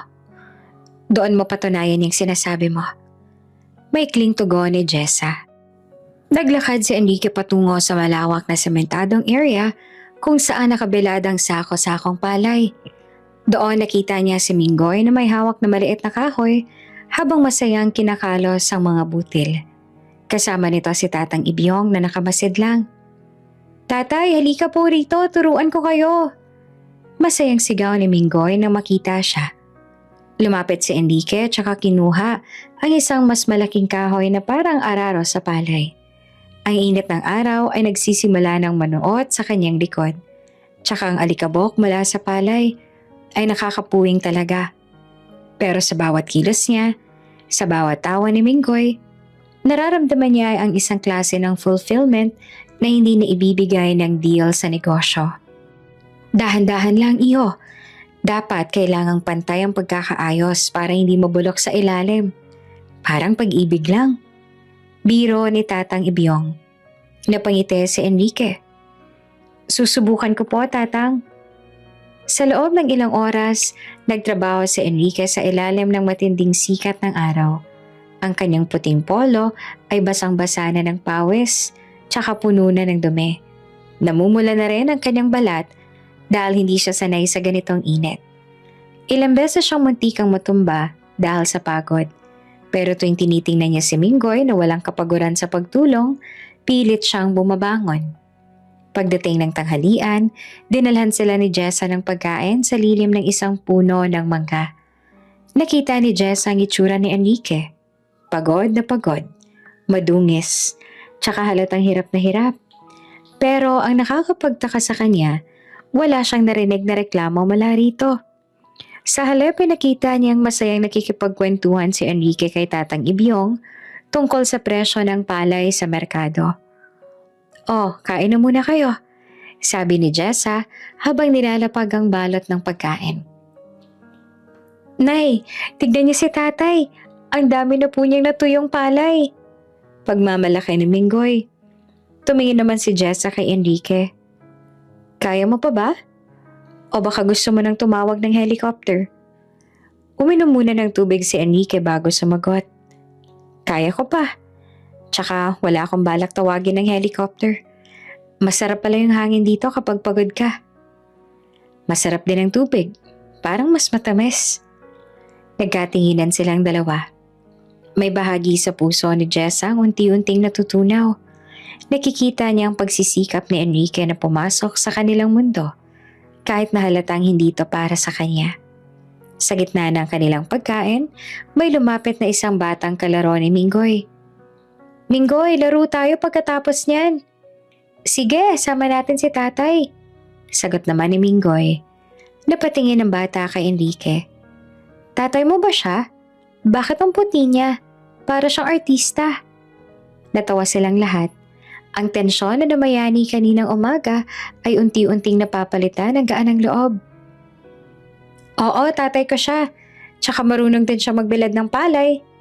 Pagtatanggol ni Minggoy. Habang pinapanood ni Jess ang eksenang yon, napagtanto niya na ang desisyon niyang ilayo si Minggoy noon ay naging proteksyon niya para sa anak nila. Pero ngayon, nakikita niya na baka ang presensya ni Enrique ang kukumpleto sa buhay ng bata. Kung paninindigan nga nito ang pagbabago. Ang hapong iyon ay natapos sa pagod, pero may ngiti sa mga labi ni Enrique.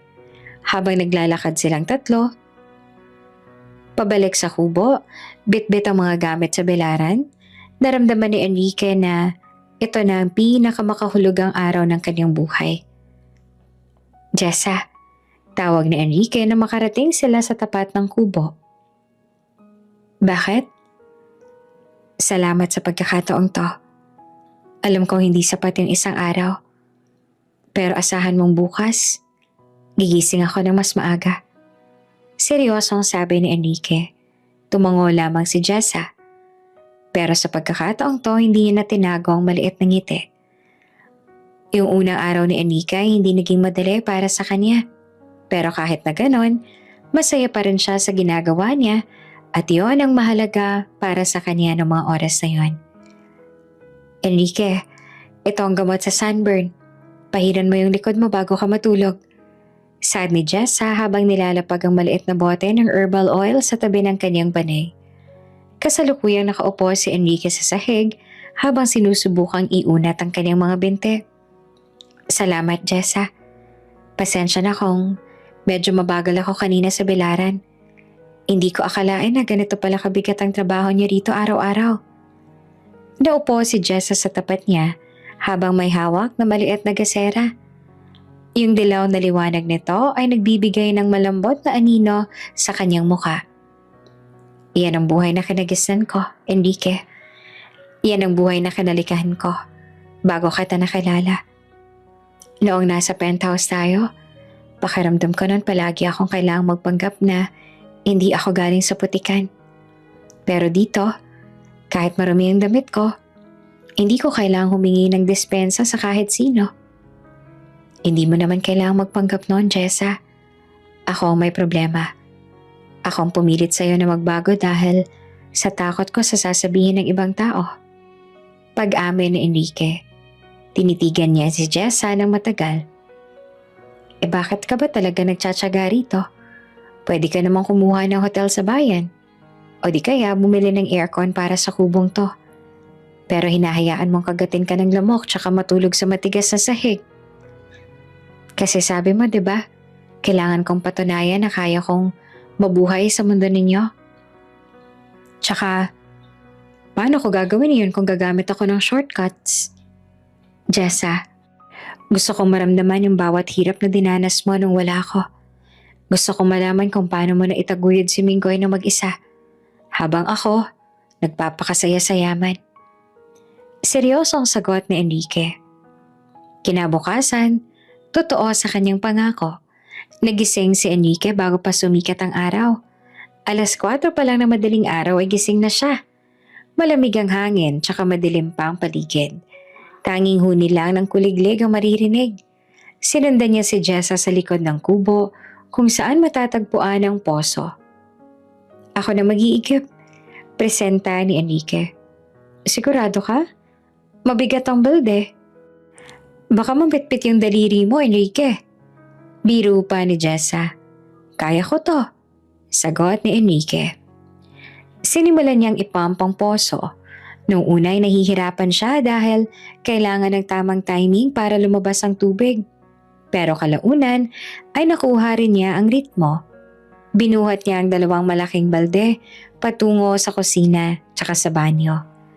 Kahit na kumikirot ang kanyang mga braso, naramdaman niya ang kakaibang saya sa simpleng tagumpay na iyon. Pagkatapos ng pag-iigib, sumama siya kay Minggoy sa belaran. Ang bata ay tuwang-tuwa na kasama ang kanyang tatay. Siniguro ni Minggoy kay Enrique kung paanong malalaman kung tuyo na yung palay sa pamamagitan ng pagkagat sa butil nito. Ganito po, tatay. Kapag po tumunog ng tik, ibig sabihin po pwede na siyang isako. Paliwanag ni Minggoy habang pinapakita ang butil ng palay. Ginaya naman ni Enrique ang anak. Tik, aba pwede na nga anak. Tawa pa ni Enrique. Sa buong umaga, si Enrique ay naging usap-usapan sa baryo. Nakita ni Jessa mula sa malayo kung paano unti-unting tinanggap ng bayan nila si Enrique. Hindi na to tinitingnan bilang isang banta, kundi bilang isang ama na nagsisikap para sa kanyang pamilya. Tanghalian na nagdanalan sila ni Jessa ng pagkain. At sa pagkakataong to, hindi lamang sila ang kakain. Inanyayahan ni Enrique si Tatang Ibyong tsaka ang iba pang mga kasamahan sa bilaran na sumalo sa kanila sa ilalim ng puno.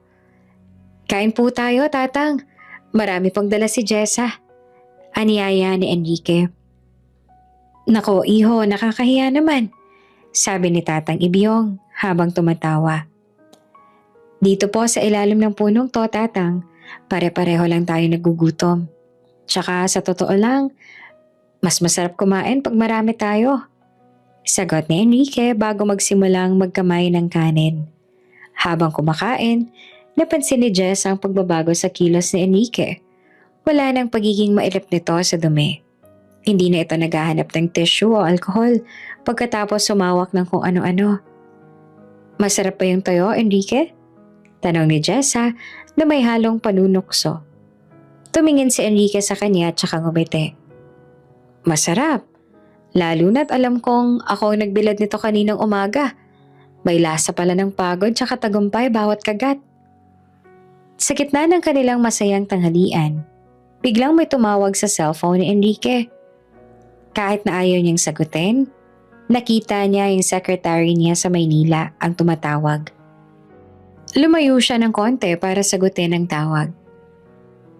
Sir, kailangan niyo na pong bumalik. May emergency sa board of directors. Sinusubukan nilang i-hostile takeover ang kumpanya dahil sa biglaan ninyong pagkawala. Balita ng secretary. Sabihin mo sa kanila, hindi ako babalik. Gawin nila ang gusto nila. Kung kailangan nilang sunugin ang kumpanya, hayaan mo silang gawin yan. Mas mahalaga ang ginagawa ko dito. Mariing sagot ni Enrique bago pinatay ang telepono tsaka tuluyang in-off ang device. Pagbalik niya sa grupo, nakita niya nakatingin sa kanya si Jessa. May problema ba? Wala. May mga langaw lang sa Maynila na gustong mabulabog ang katahimikan ko. Pero huwag ka mag-alala. Hindi ako aalis. Paniniguro ni Enrique. Sa hapon, sinubukan ni Enrique ang isa pang hamon. Yung maligo sa poso sa harap ng mga kalaro ni Minggoy. Yung tubig ay napakalamig tsaka ang tanging tabo ay isang lumang lata ng pintura na nilinis. Noong unay nanginginig pa siya. Pero nung makita niyang masaya nagtatampisaw si Minggoy sa tabi niya, nakisali na rin siya sa paglalaro ng tubig. Ang mga bata naman ay tuwang-tuwa na nakikipaghabulan sa kanila. Gabi na nang makabalik sila sa kubo. Pagod na pagod si Enrique. Pero ang kanyang mga mata ay buhay na buhay.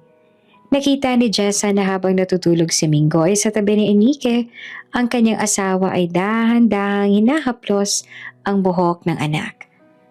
Jessa, salamat. Bulong ni Enrique. Para saan? Para sa lahat ng to. Sa loob ng 4 na taon. Akala ko nakamit ko ng rurok ng tagumpay. Pero ngayon ko lang na-realize ng tunay na rurok nandito sa maliit na kubong to. Yung makitang tumatawa si Minggoy, tsaka ang makasama ka ulit. Yun ang pinakamalaking achievement ko. Sabi ni Enrique. Dahan-dahan namang lumapit si Jess at tsaka tumabi sa kanila. Isinandal niya ang kanyang ulo sa balikat ni Enrique. Sa unang pagkakataon, sa loob ng mahabang panahon, naramdaman ni Enrique na buo na siyang muli. Kaya mo pa ba hanggang bukas? Tanong ni Jessa. Kaya ko hanggang sa dulo ng buhay ko, Jessa.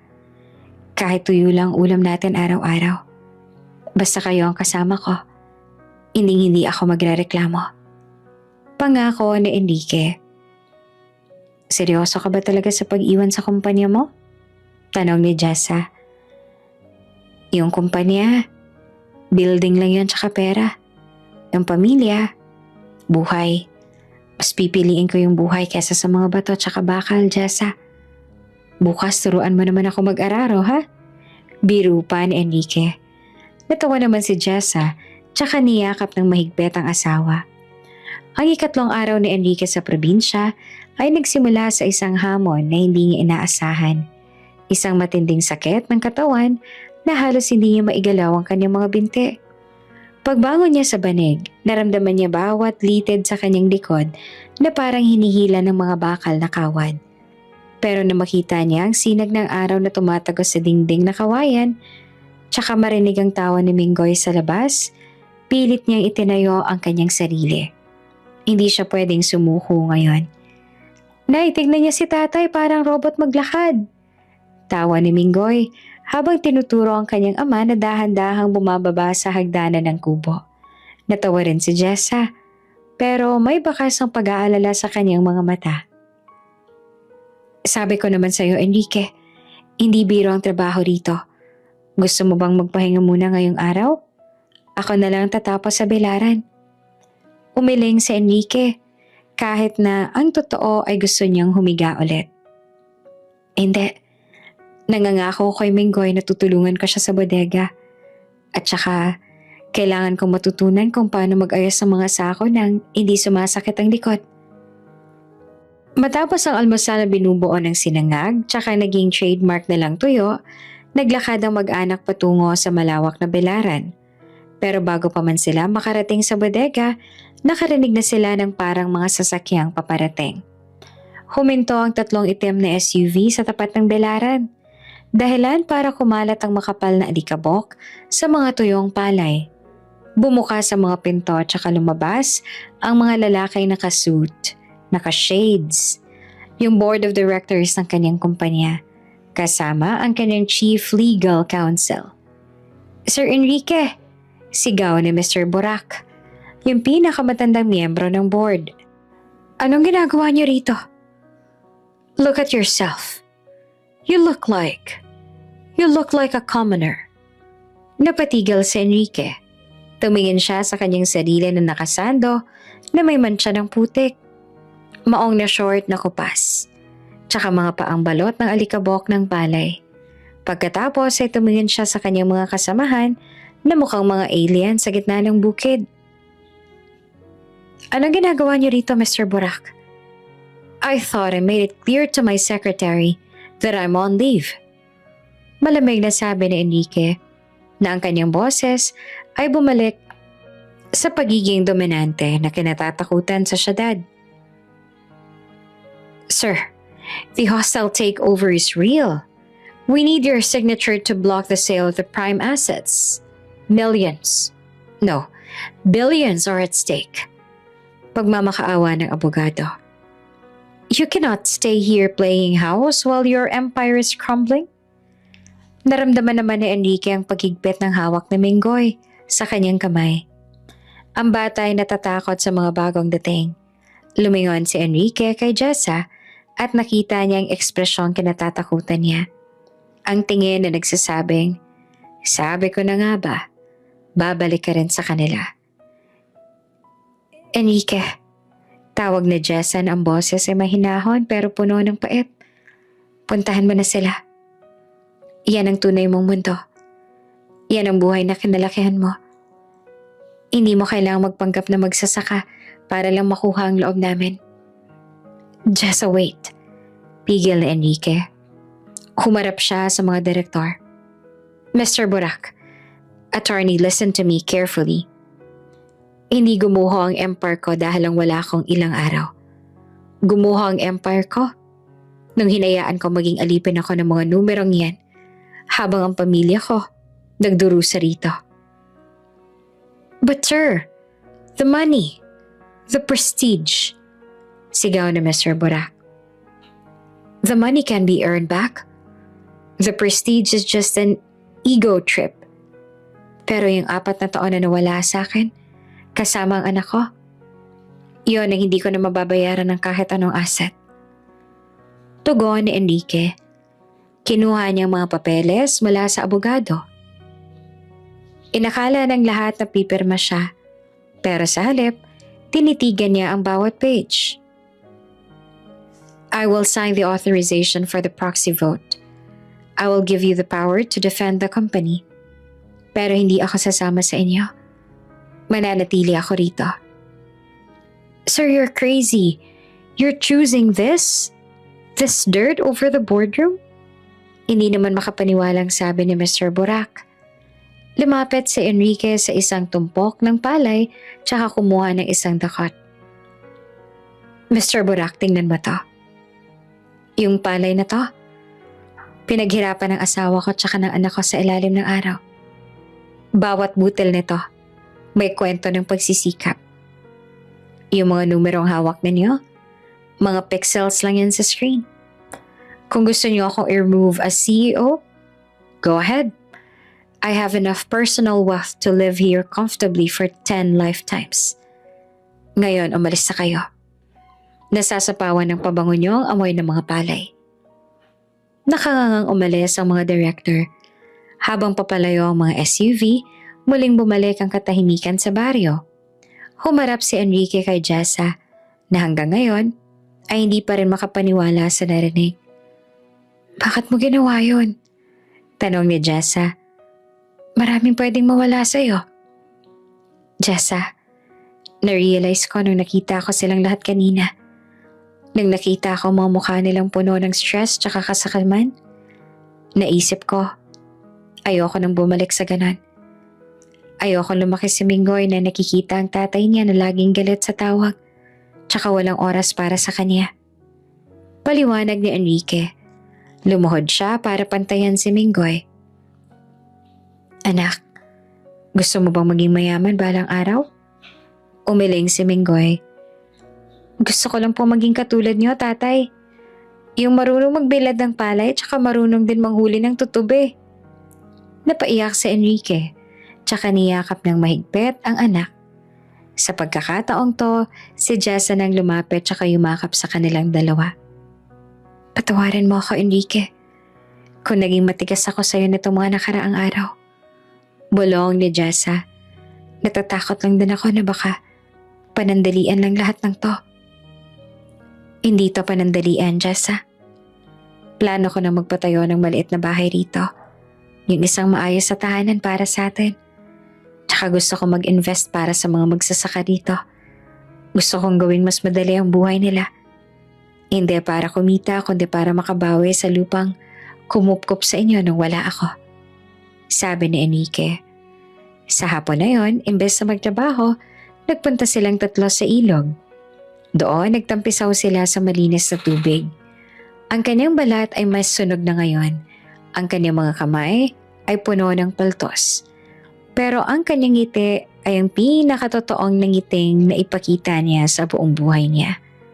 Pag-uwi nila sa kubo ng gabing yon, Sinalubong sila ng amoy ng hapunan na inihanda ni Aling Dorothea para sa kanila. Merong nilagang baka, sariwang gulay, tsaka syempre, hindi mawawala ang tuyo. Sa pagkakataong to, si Enrique na ang unang kumuha ng tuyo. Hindi na siya nag-alinlangan. Kinamay niya ang kanin tsaka isda na parang isang taga-baryo. "Buksan natin ang radyo," sabi ni Enrique. Isang lumang radyo na de baterya ang nagpatunog ng mga lumang kanta.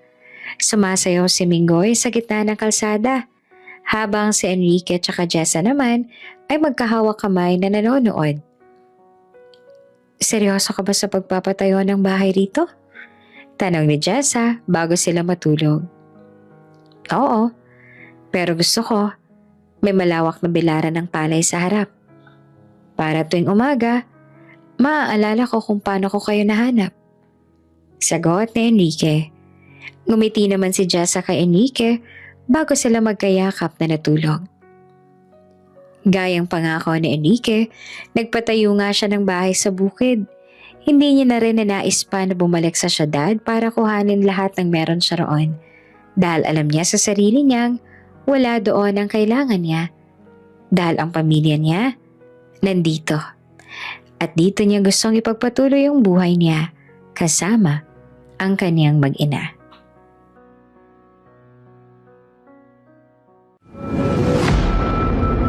Kung bago ka pa lang sa channel na ito, Ate Jane TV, huwag kalimutang pindutin ang notification bell and subscribe button. Sana po hindi naman malaking abala sa inyo ang pagpindot ng subscribe button dahil ang kapalit po nito ay ang pagsuporta para makapag-produce ng mga libreng stories sa mga channels ni Ate Jane. Maraming salamat!